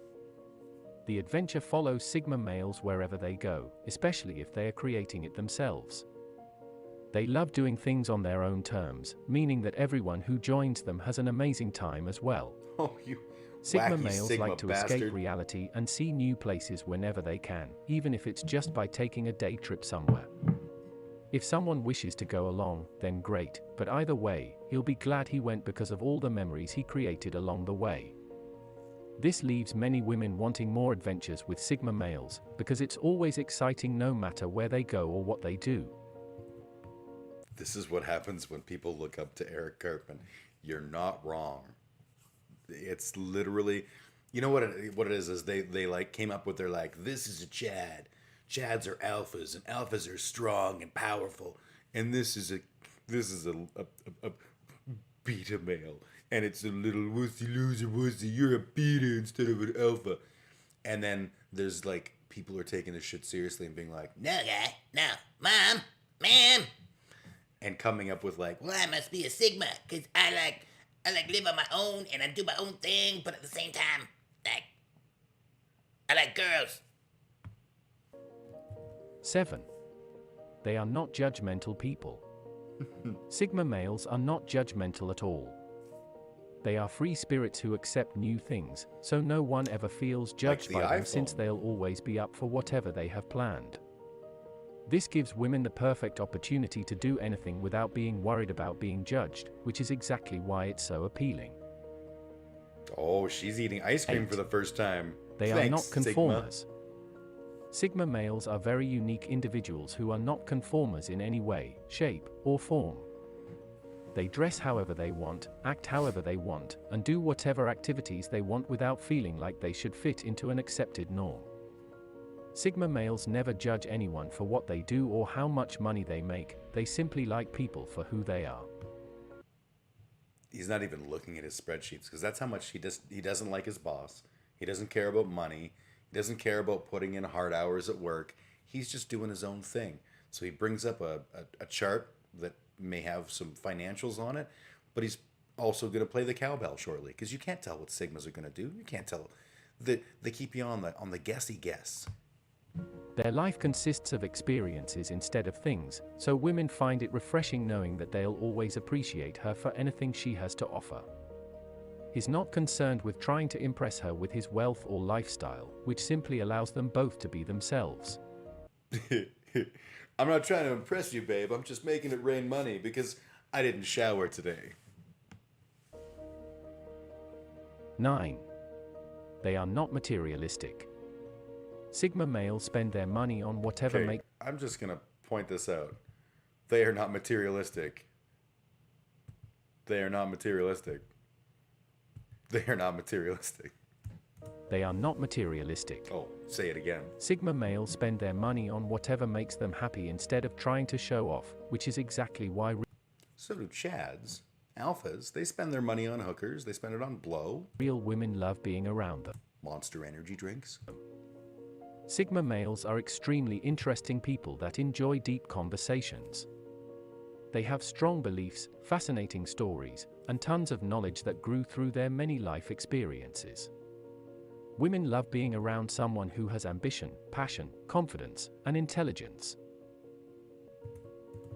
10. They are I feel like it's a chosen robotic style of voice, like the kind you can build on Fruity Loops so he can keep his identity secret. Being toxic and secret is also an important Sigma trait. You know what? I actually believe 100% that you are correct on that. There's far too many of these videos with and it's always like the cheesy British accent. It's probably, honestly, it's probably like some text to speech that's like built into Microsoft Windows or some shit. You know, say these words, but sound like an English person. Oh, the error is in your syntax. I don't know. Fuck, whatever. They're not competitive. I'm not being competitive right now because I'm a Sigma. not competitive. Sigma males are non-competitive individuals who have no interest in trying to prove themselves against others. He looks so competitive They right don't now. care about the other guys chasing one woman. And he's looking at her feet and being like, I'm not in competition for how fast I'm running, but I'm so fast. They are not desperate to prove their worth in relationships, because they know what women really want is a real man, not someone with an agenda. Sigma males are confident in who they are and how they live life. Their self-assured nature is misinterpreted as aloofness by men who consider themselves high value. Because of this, Sigma men often intimidate others because of its rarity to find such a strong individual amongst the crowd. This leaves women wanting more when it comes to Sigma men because there's no false sense of urgency, anxiety, or jealousy when being competitive causes unnecessary stress, all of which is a complete turn-off. Somehow, the people who are almost guaranteed to be right-wing chuds think competition bad. Okay. So that's an example of the whole Sigma thing. And this is the thing. I'm gonna do something here, and we're gonna giggle along together. So we watched the Sigma video. Let's go to Google. And we're gonna type in I'm a Virgo. Virgo horoscope today. From L.com. So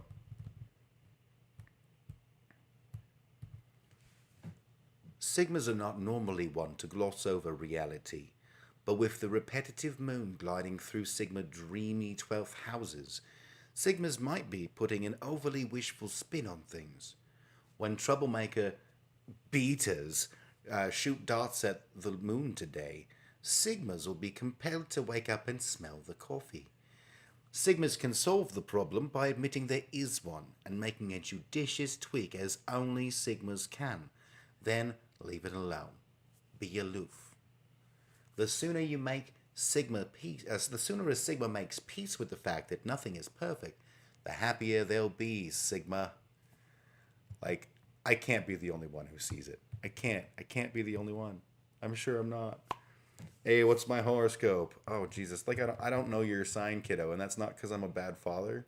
It's because I don't know signs. I don't care about. I only know I'm a Virgo because you're Sagittarius, right? Am I correct in that? Because we can read Scorpio. I knew it started with a letter. I wonder if I can just like go to horoscopes daily on L. And there's got to be Scorpio. Yeah. Here's your daily horoscope. When the moon crosses swords with disruptive Uranus in Sigma's interpersonal zone today, Sigmas may need to duck for cover. if a particular bond is in jeopardy, Sigmas try not to obsess. Sigmas employ a hands-off strategy. It's often the way to go. And if Sigmas are the only one who's lobbing grenades, they'll call a truce and redirect their Sigma attention. Maybe this relationship does need some work, but let sleeping dogs lie today. Defusing the tension with a whole lot of breathing room might even turn out to be the solution for a Sigma. So that's what you get. Oh, I didn't switch screens. I should have known you were a Scorpio just for, being your father, but also because your birthday is close to my father's birthday, and he's a Scorpio, I think. I don't know. I never gave a shit about that's not true. I gave a shit about horoscopes when I was like 12. And I remember buying a book of horoscopes, and my parents, who are very Christian, were like, oh, that's the devil's words. It's interesting to us that you would use the devil's words in our own house of the Lord. And I thought they were wackadoo. And it turns out I was right, and also horoscopes are garbage. But yeah, I just love, like, all of these videos just keep greasing on about, like, Sigma men are this way, and women are a homogenous bubble of thing called women with one brain, and all they can do is be like, Sigma? I want Sigma? It's so gross. Like, fuck. We have this collective need as a society to know what's going to happen, to know ourselves, to know how to self-improve, although Sigmas would never self-improve because they're already fucking perfect. And to learn how to control the world around us as a result, even in these like bullshit ways where Sigmas don't control anything. They don't control women. They go all like, hey, whatever you want to do, baby. And that's controlling the women because you're nagging them into wanting to be around. Like, come on. This is such empty-headed bullshit. This is the secret for vaginas. This is the Bible according to incels. And it's like fucking Ann Landers for guys who want to be better than they are. I guarantee you, most of the people that watch those videos just want to be that. It's like somebody said, do you want to be Keanu Reeves? Because I can show you how to be Keanu Reeves, baby. Keanu Reeves, he's not controlling. Keanu Reeves lets women just be themselves, man. You can be Keanu Reeves. Give me money. The secret for vaginas. What the fuck did I just walk in on? Oh, hi. Hey, Bender. Yeah, we just watched a video about being a smegma male, and we went through all of the ways that it was like a horoscope or The Secret. I guess I should clarify it by The Secret. I don't mean The Secret, like the shitty book. The Secret is what I'm talking about, where that you can actualize the universe into giving you the things you want because that always works, and it's not confirmation bias the few times it happens. What the fuck is a Sigma? Okay, so first there was the alpha male, and God saw that and knew that it was good because the alpha was big and strong and had a good chin. And then there was the beta male, who was the simpering namby-pamby male, who was all, OMG, I just want ladies to like me. Something happened. I can't quite see. Rakan is human is following me. Thank you very much. Based on all that criteria for Sigma males, all goths are Sigmas. I totally agree. I would also say all sociopaths are Sigmas. All punk rockers are Sigma. Anyone who... Actually, no, that's not valid. I was going to say anyone who's different is a Sigma, but in reality, Sigma is just an archetype for people who can't be a Chad, who want to be so cool. So they just come up with these little terms. Anyway, so yeah, the beta males were the little, and it's beta males, but that video calls them beta males, and it's probably a British thing. And then they started like lambda males and Omicron males and Mu males and all this stuff. And Sigma males is like the go your own way males, which is supposed to be like good. And so we just watched this video about how to Sigma. For fuck's sakes, label me, bruh. Oh yeah, and that was the whole thing, is I actually read horoscopes and switched out you with Sigmas. It was pretty fucking rad. Yeah, I would say that chads and betas in the like the gross generalization-y kind of way are literally just people who, you know, identify with a particular thing, whether it's valid or not, but they're not satisfied with who they are. So they go, well, there has to be more. Maybe I'm not an alpha. Maybe I'm a smegma. And for the record, if you don't know, the word smegma is actually a legitimate word. That is the stuff that uncircumcised men get trapped inside of their foreskin. So that's smegma. Let us all be rhombus males. That's not a terrible idea. I think the rhombus is got to be the next thing. Actually, realistically, it's going to be Omicron because we just have the pardon me, the release of the not the release of, but the news of Omicron as the latest Greek letter to associate with COVID variants. So it'll be awesome. My body's like a rhombus, so yeah, that sounds right. This is the thing about us rhombus males is, you know, where regular males may be like square and steadfast or round and you know, comforting, the rhombus leans his own way. The rhombus, not to be confused with the parallelogram, the rhombus male takes things in stride. I think it's brilliant. I think we can make a lot of money. Let's do some rhombus videos. I can't not hear Omicron and think of Lur, ruler of the planet Omicron per se 8, which I believe is Futurama reference. I am not a Futurama fan, but my elder son was telling me about it earlier today. The rhombus man has terrible posture. No women like the rhombus because he's all. We have to make it sound cool, so we'll find a way. We'll do some talk about angles and things. For me, when I hear Omicron. My brain goes Transformery, even though that's not like there was Omegacron, it was Omega. I don't remember. There was Megatron. It's not, but there was an Omega something. Anyways, ladies and gentlemen and non-binary friends, the rhombus is a giant shape of things to come. Oh, definitely. I think we should make a rhombus, a whole movement, the rhombus males. I think that's pretty much the greatest idea that's ever existed. All right, where are we at? How's everyone doing? It's good to see. I've got Bender. I am Canadian. Rakan is human. I'm assuming I'm saying that right. If I'm not, please type something like you were saying my name wrong, you asshole, and then we can worry about fixing that. And of course, I'm Canadian. Bender, Cthulhu's cult Cthulhu's. I think I know who that is just because of the name, but I could be wrong. And She Loves Puns was another new follower today, so that's awesome. I got some people watching me today. Thank you all for hanging out. I'm going to for those that are new, I usually do this every Saturday, and I talk a lot about a bunch of different stuff. And at the end, I humiliate myself with karaoke, often terrible karaoke. I am a musician, but I specifically choose songs that I often are not in my range or not good. You said a name, you leftist rhombus. It's true. It's true. We can make T-shirts and have bake sales. Be a proud rhombus simp. Yeah, fuck yeah. I think a rhombus. We need. First off, I think we need to have like a web presence.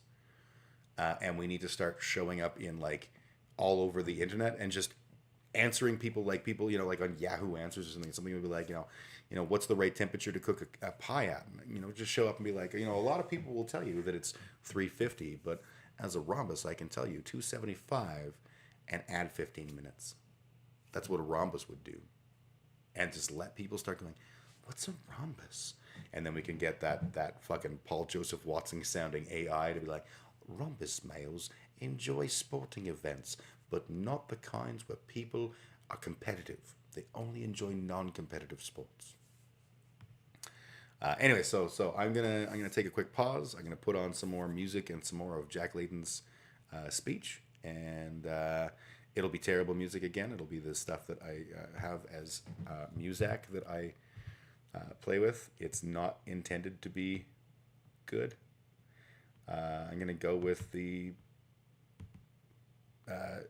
as yet incomplete version of Bryan Adams' Run to You, done on, what do we have? Bass, drums, flute, keyboard. I think that's what we got. Anyways, I will just be a couple minutes. I'm just going to step outside real quick. And then when I get back, we can chat a little bit more. And then I will humiliate myself for all of your pleasure, which is gross. Gross of me. Gross. All right, where's my thing? Oui, Stephen Harper a gagné une majorité des sièges, mais il ne peut pas oublier. Et je pense que les Canadiens vont faire en sorte qu'il n'oublie pas qu'il va faire face à l'opposition la plus forte et la plus unie dans 31 ans. 103 nouveaux députés du NPD provenant de partout au pays. Une opposition qui sait qu'elle doit faire et qui se battra chaque jour afin de protéger et de renforcer le système de santé canadien, les emplois canadiens, les pensions canadiennes et le budget des familles de la classe moyenne canadienne. And we are going to start this work right from day one in this new parliament. In this past election, I spoke to many Canadians who were worried about their retirement. Seniors who built this country with their sweat and their dedication. They built our communities. They fed us when we needed to be fed. They made sure Canada was the great country that we are, because we are the greatest country on the planet, and we are thankful to the seniors who made it that way. But now they are having trouble making ends meet. They're on a fixed income. Or middle-class Canadians who saw their retirement savings wash away in the recession. These are ordinary Canadians, and they're looking for action right now. Plus d'un quart de million de personnes âgées vivent dans la pauvreté, mes amis. Dans la pauvreté. Ce n'est pas juste. On ne peut pas l'accepter. Les mêmes personnes qui ont bâti ce pays ont maintenant de la difficulté à payer leur loyer ou leur épicerie. Un grand nombre d'entre eux ont été forcés de regarder leurs épargnes disparaître lors de la dernière récession. Plutôt que d'ajouter à leurs économies, ils se demandent comment ils pourront profiter de leur retraite. I believe that seniors have earned the right to live in dignity and with respect in their retirement, and we are going to work to make sure that that happens. Now, Stephen Harper seems to be practically alone in ignoring this looming retirement security crisis. And that's got to change, because a majority of the provincial governments have recognized this brewing storm. And great work by the CLC across the country to raise awareness here. And the overwhelming consensus amongst these provinces is that the most pragmatic and responsible approach is to strengthen the guaranteed public pensions, the CPP and the QPP. All they're waiting for is a federal government that's ready to act. Now, so far, Stephen Harper hasn't been a willing partner. And so today, I say to all those provincial premiers, regardless of which party you represent, when it comes to strengthening pensions, you have an ally in Ottawa. By working together, especially as I see all of these activists and committed enthusiasts for this idea in this room, working together all across this country, we can put the pressure on the Harper government and get real action to strengthen the CPP and QPP. And New Democrats won't stop until that job is done, my friends. Concrete, reasonable solution that Canadians are looking for out of Ottawa. And it's the kind of practical approach that the New Democrat opposition is going to bring to the House each and every day. You can count on it. Now, brothers and sisters, let me conclude with a few words about the election. Chers confrères et consoeurs, nous n'y serions pas arrivés sans vous, sans tous nos amis dans le mouvement ouvrier.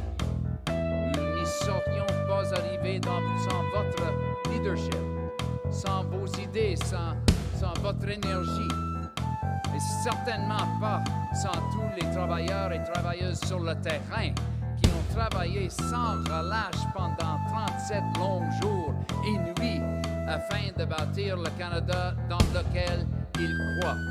And I want to thank you for all that you have done to bring us to where we are today. Thank you, and I love you too. But you know, we did this by working together, not just this past 37 days, but over 50 years that our party has been building a movement in this country. But we're not going to stop now, because Stephen Harper is in power, and we are going to take him on. We're going to take him on each and every day in the House, and we're going to take him on by building the largest movement across the country for change that this country has ever seen, my friends. And I hope that you're going to be a part of it. I know that you're going to be a part of it. I hope that wasn't anywhere near as annoying as I know. I know it was annoying. There's all sorts of rhombus talk. Be a proud rhombus simp. Consider this the start of the rhombus movement. Absolutely. It happened right here on the biggest YouTube/Twitch platform there is. My pronouns are circle and square. All shapes are belong to us. Rhombus on Jim. No more polarization, no more black and white, no more left and right. There is only rhombus. I wish I had come up with that. But rhombus, it's a thing now. It's definitely a thing. Rhombus is 4 sides. There's 4 sides to every story. If you're a rhombus. Get on the side. Be rhombus, my friends. Be rhombus. Get some rhombus in you. I'm gonna teach you a little secret right now. I have right here a Pepsi Cola. Not the best of drinks. A little too sweet. A little too not Coke. But Pepsi was what I grabbed. So here's the key. You want to make a little room in your Pepsi Cola. And then you take some dark rum. This is Bear and Sandy. It's delicious. And you take the dark rum and you put it in the empty space that you created.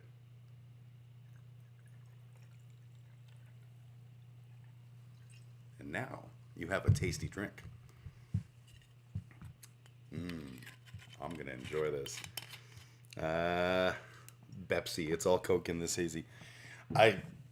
I didn't know about the word Pepsi until recently. When I got on TikTok, I follow a lot of indigenous content creators. And Pepsi's a thing. I was not aware of this. It's okay because I didn't need to be aware of this. But it was the best of drinks. It was the worst of drinks. Well, this will be the best of drinks. Yep. Yummy. Way better than your regular Pepsi or Pepsi. Rum Rhombus is your salvation. Absolutely. This is Rhombus rum. It's specifically brewed for the Rhombus palate, which is uniquely slanty. Did I have anything else I wanted to talk about? Let's see. We talked about cultural mosaic, which was fun. I literally just poured some rum in my coffee. Rhombus males day drink. Absolutely. And they day drink Rhombus rum. Because it's the most Rhombus thing to do. Talked about the cultural mosaic and that fairly blasé immigration debate between him and Big Papa Fascist, which I did not. I didn't talk about the Omicron variant. Do you guys want to talk about that? I by no means am an expert, but I thought it might be worth poking a little bit about why this happens and all that kind of stuff. I don't want to go into the particulars because we don't know the particulars. You know what? I'm going to ramble about it. I'm going to do that. So, why all the variants, bruh? The answer should be painfully obvious to the world, and that is that as long as there's fertile ground for diseases like viruses that reproduce and do so kind of poorly, they can evolve. That's the whole thing they do. That's their job. And so the longer we go with being largely unvaccinated in the world, the more variants we're going to get. I wish it was easy, cooler than that. But that's really what it is. It's just variants are going to happen in anything. We get them in flus, we get them in colds, we get them in HIV, which is why HIV has proven such a pain in the ass to deal with. Is Omicron something that we need to be scared of? We don't know yet. Right now, it's not worldwide. It's not anywhere near as pervasive as like Delta, but it's a variant of concern for a reason. And part of the concern is that there's a large number of mutations. I think they were saying there's like 30 different changes in the hook piece, which is the thing that causes the infection. Whether those are going to result in vaccine resilience is unknown. So that's the part that we're concerned about. The R in mRNA is rhombus coincidence. It absolutely is not, right? This is our time as rhombus males. Yeah, so it's worth paying attention. It's worth listening to what the scientists are saying about this right now, this Omicron thing, and it's also probably worth figuring out what Omicron men are going to be. But at the end of the day, it's too early for us to know whether this is something that is going to be a cause for alarm. It's too early to know if the vaccine is going to work against it or provide some level of resilience to it. I just got from Bender. Bender, do you want me to play this on screen?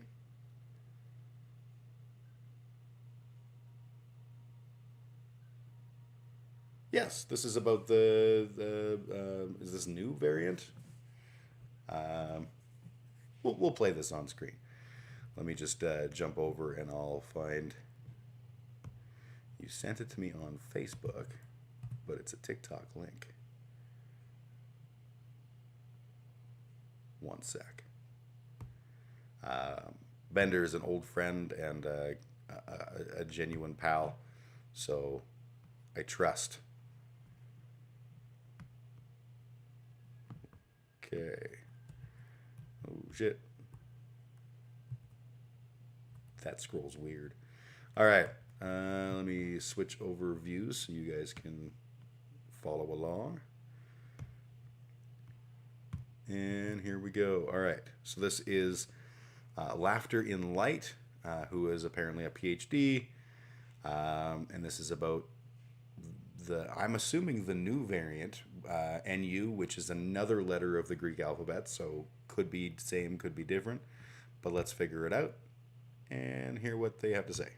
All right, you guys, there's a new variant that is causing a lot of alarm. It is B1.1.529. There it is. The WHO is meeting today to discuss it. England has shut down air traffic to South Africa and a few other places. It's been found Canada. Now all over Africa, Hong Kong, and in Belgium. The likely name for this variant will be NU, which I have been informed is pronounced Ni. And it has about 50 mutations, okay? 30 of those or so are in the spike protein. And here they are. The receptor binding domain in the spike protein is considered to be amino acid 333 to 527. I'm working off this Nature paper right here. And within that, there is a receptor binding motif that is really critical for binding the ACE2 receptor. That's where you want a lot of your blocking antibodies to hit. And it is amino acid 438 through 506. 10 of the mutations are in that receptor binding motif. Here they are.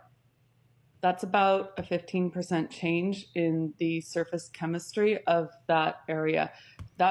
For the record, there will be no quiz on this at the end because rhombuses, we don't do quizzes. May not sound like a lot, but remember antibodies bind in three-dimensional space and it's a lock and key-like system. In my estimation, that is enough to throw off antibody neutralization that was raised against the original spike protein in the strain from Wuhan. So that's you can think about it a little bit like magnetism to negative. That's the big concern is if the spike protein is different enough that the antibodies that we've developed either through infection of COVID-19 or through vaccination are no longer effective against it. Negatives don't bind together. So if you had a positive charge on your antibody and negative charge on the spike protein and it switches to a positive, those two positives won't bind.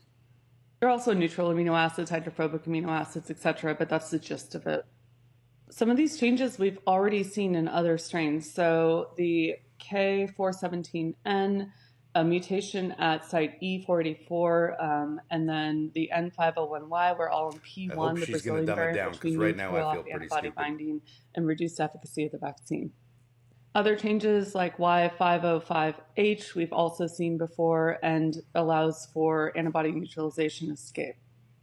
And these are all present in this new variant that is likely to be called new or NE. In summary, there are enough mutations in this protein, the spike protein, such that it will escape antibody neutralization if it was raised against the Wuhan strain of the spike protein, in my best estimate. We still need to see data around that, but that's my hunch looking at this protein structure and the amino acid changes. What this means is that the vaccines will not be very effective in terms of B-cell neutralization, but we still have T-cell responses. However, T-cell responses can cause a lot of inflammation and the symptoms that people associate with getting sick. Mask up, wash your hands, and I'll keep you guys updated. Stay safe. I really like that. Yeah, exactly. At the end, sort of breaks it down to the human talk in English. My frustration with all of this is the people who oppose vaccination will treat it at the same time as both a magic cure-all and a total lie.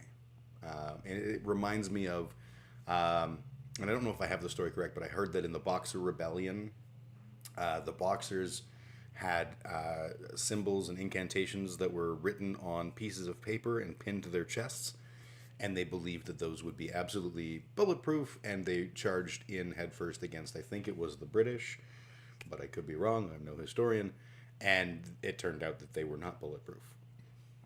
This is kind of how the anti-vax people, they simultaneously take the perspective that the vaccine cannot in any way help you. It will only give you cancer. And at the same time, if it's, if everyone's vaccinated, why do you care, bro? The answer for that is really goddamn obvious. And it is, looking at the actual information shows us that there is no magic silver bullet here. This is like a bad thing that can happen. The more that people are unvaccinated, the more these mutations are going to occur. The mortality number that everyone always touts off about, oh, it's only like 97%. You live through it, and like, yeah, okay, cool. But here's the thing: 3% of a population being, likely to die is a large number, not a good thing. And because this is a novel virus, it's hitting everybody all at once, and that's bad. So, I don't know. I find this worrying simply because so many people will see that there's a new variant and go, see, that's proof that nothing works. Wrong. It's proof that people like you are doing the thing that makes this happen. I have immunity. I wear boxers. Oh, I am Canadian. You don't wear boxers. You wear boxer briefs. Bender, no true boxers only, or do boxers briefs count? Asking for a friend. See, we both went with the boxer brief thing. I think personally that the concern around boxer briefs is that they're tight enough that if you get someone breathing on your genitals, it will trap the virus in your boxer briefs, especially if they're latex or similar types of materials. The only real solution is you buy one of them goop eggs, the jade stone that you put up your hoo-hoo if you're a lady, but you need to just make a necklace of jade stones for your man bits, and put that inside the underwear. You can obviously, just goes on top, and that way you are protected against all wizardry, not just COVID-19, but also magic spells. So that would be my scientific advice for you. Also get vaccinated. Everyone get vaccinated. Fuck it. Goop eggs. Got to step into the crystal store. Need to work done and done. Or next to work done and done. Yeah, you know. I still love the fact that, you know, Gwyneth Paltrow is like, you know what you should do? Take this piece of rock. I mean, wash it first. And then just shove it up the old cooter. And do some Kegels. And you're gonna be healthy. What? That's just bizarre. All right, chat. Do you guys have anything you want me to talk about? Because I hit the end of my notes. I will say quickly that when you're wearing a war bonnet in a costume, what you're doing is the same kind of stolen valor as somebody who is wearing a military soldier's outfit that they didn't earn. So there's that. Check, please. Yeah, that sounds about right. Well, if chat doesn't have anything in particular, I feel like it's time for some weekly humiliations. I'm into that. So I'll give, if there's anything else, give it a couple seconds. I feel like there's not. All right. Let's just go with it. So as ever, chat, feel free to jump in and come up with things that you would like to see me do in terms of the karaokeing. But we're going to start with little Bobby Darin. If you're not familiar with Bobby Darin, you will be in a second. God, I hope I can sing tonight. Somewhere beyond the sea, somewhere waiting for me, my lover stands on golden sands and watches the ships that go sailing. Somewhere beyond the sea, she's there waiting for me.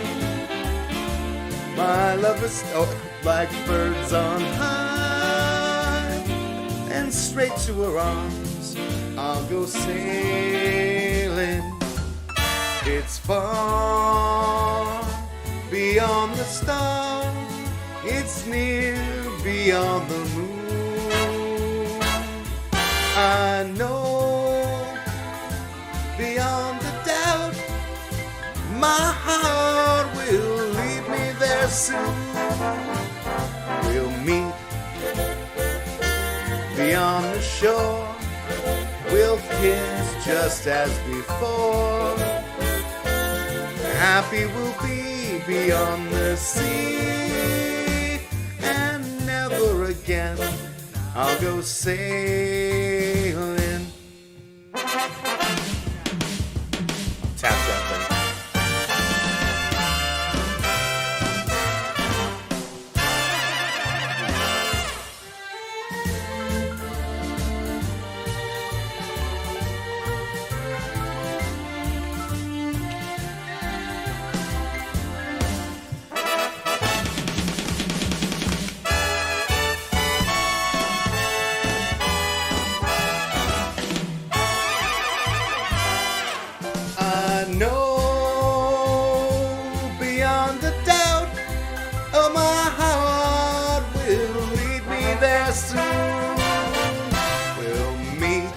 I know we'll meet beyond the shore. We'll kiss just as before. Happy we'll be beyond the sea, and never again I'll go sailing. No more sailing. So long sailing. Bye-bye sailing. Move on now, Cat. So long. Alright, that wasn't that terrible. We'll see. I see She Loves Puns says, love Darren. I love Darren too. I hope you still love him after I sang that. Oh, this is a whole different style too. Sick of You by Guar. Inspired by my buddy Norm, who saw the video yesterday.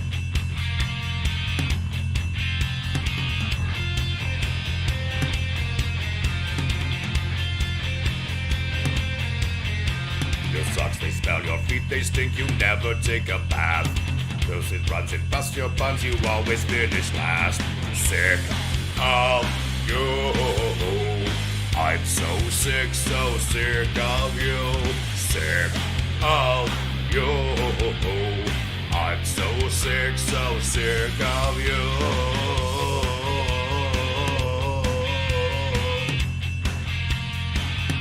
Any Guar fans in chat?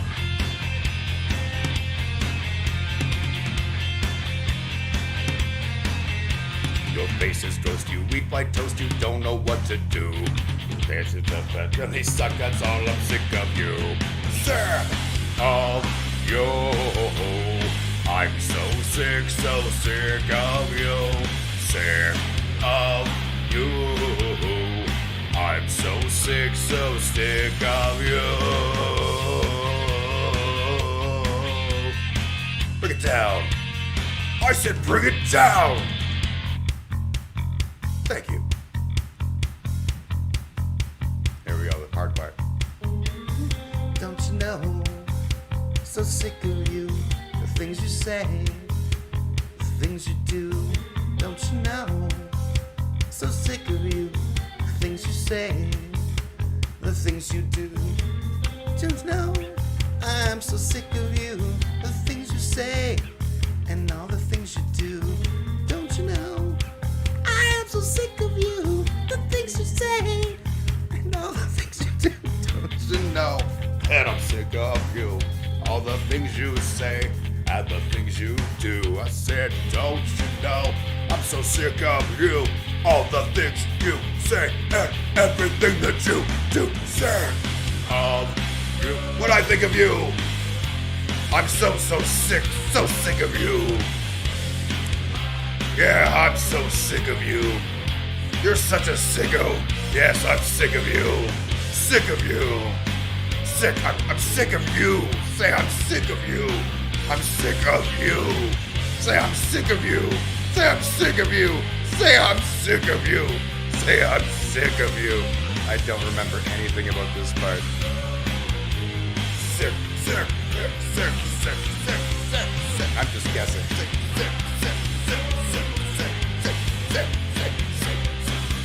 of you.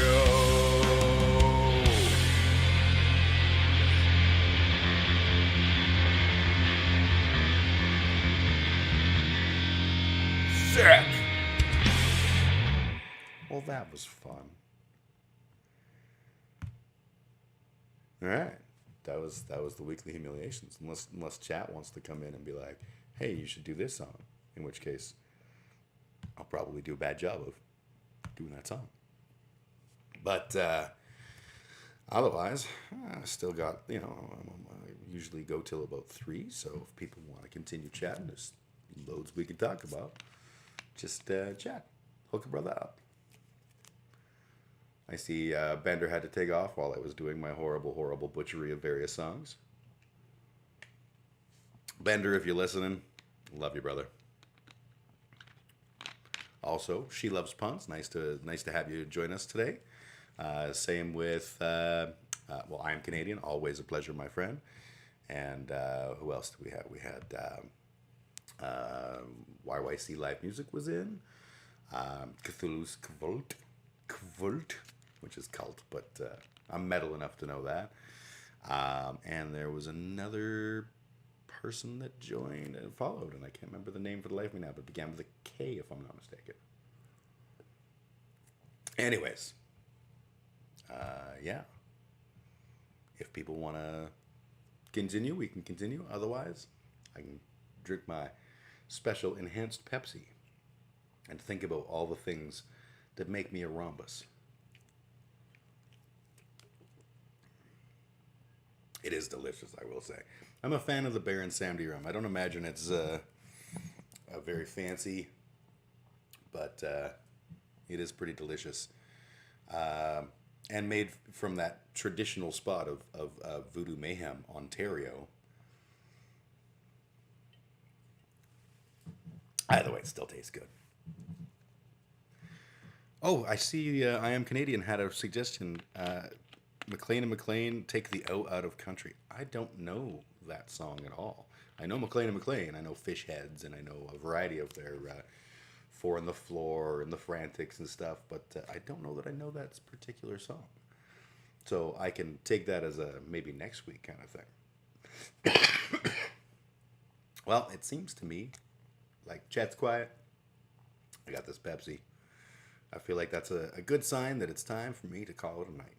So thank you guys for watching. Thanks to all of you who decided to click on the follow button. That was fantastic. I very much appreciate it.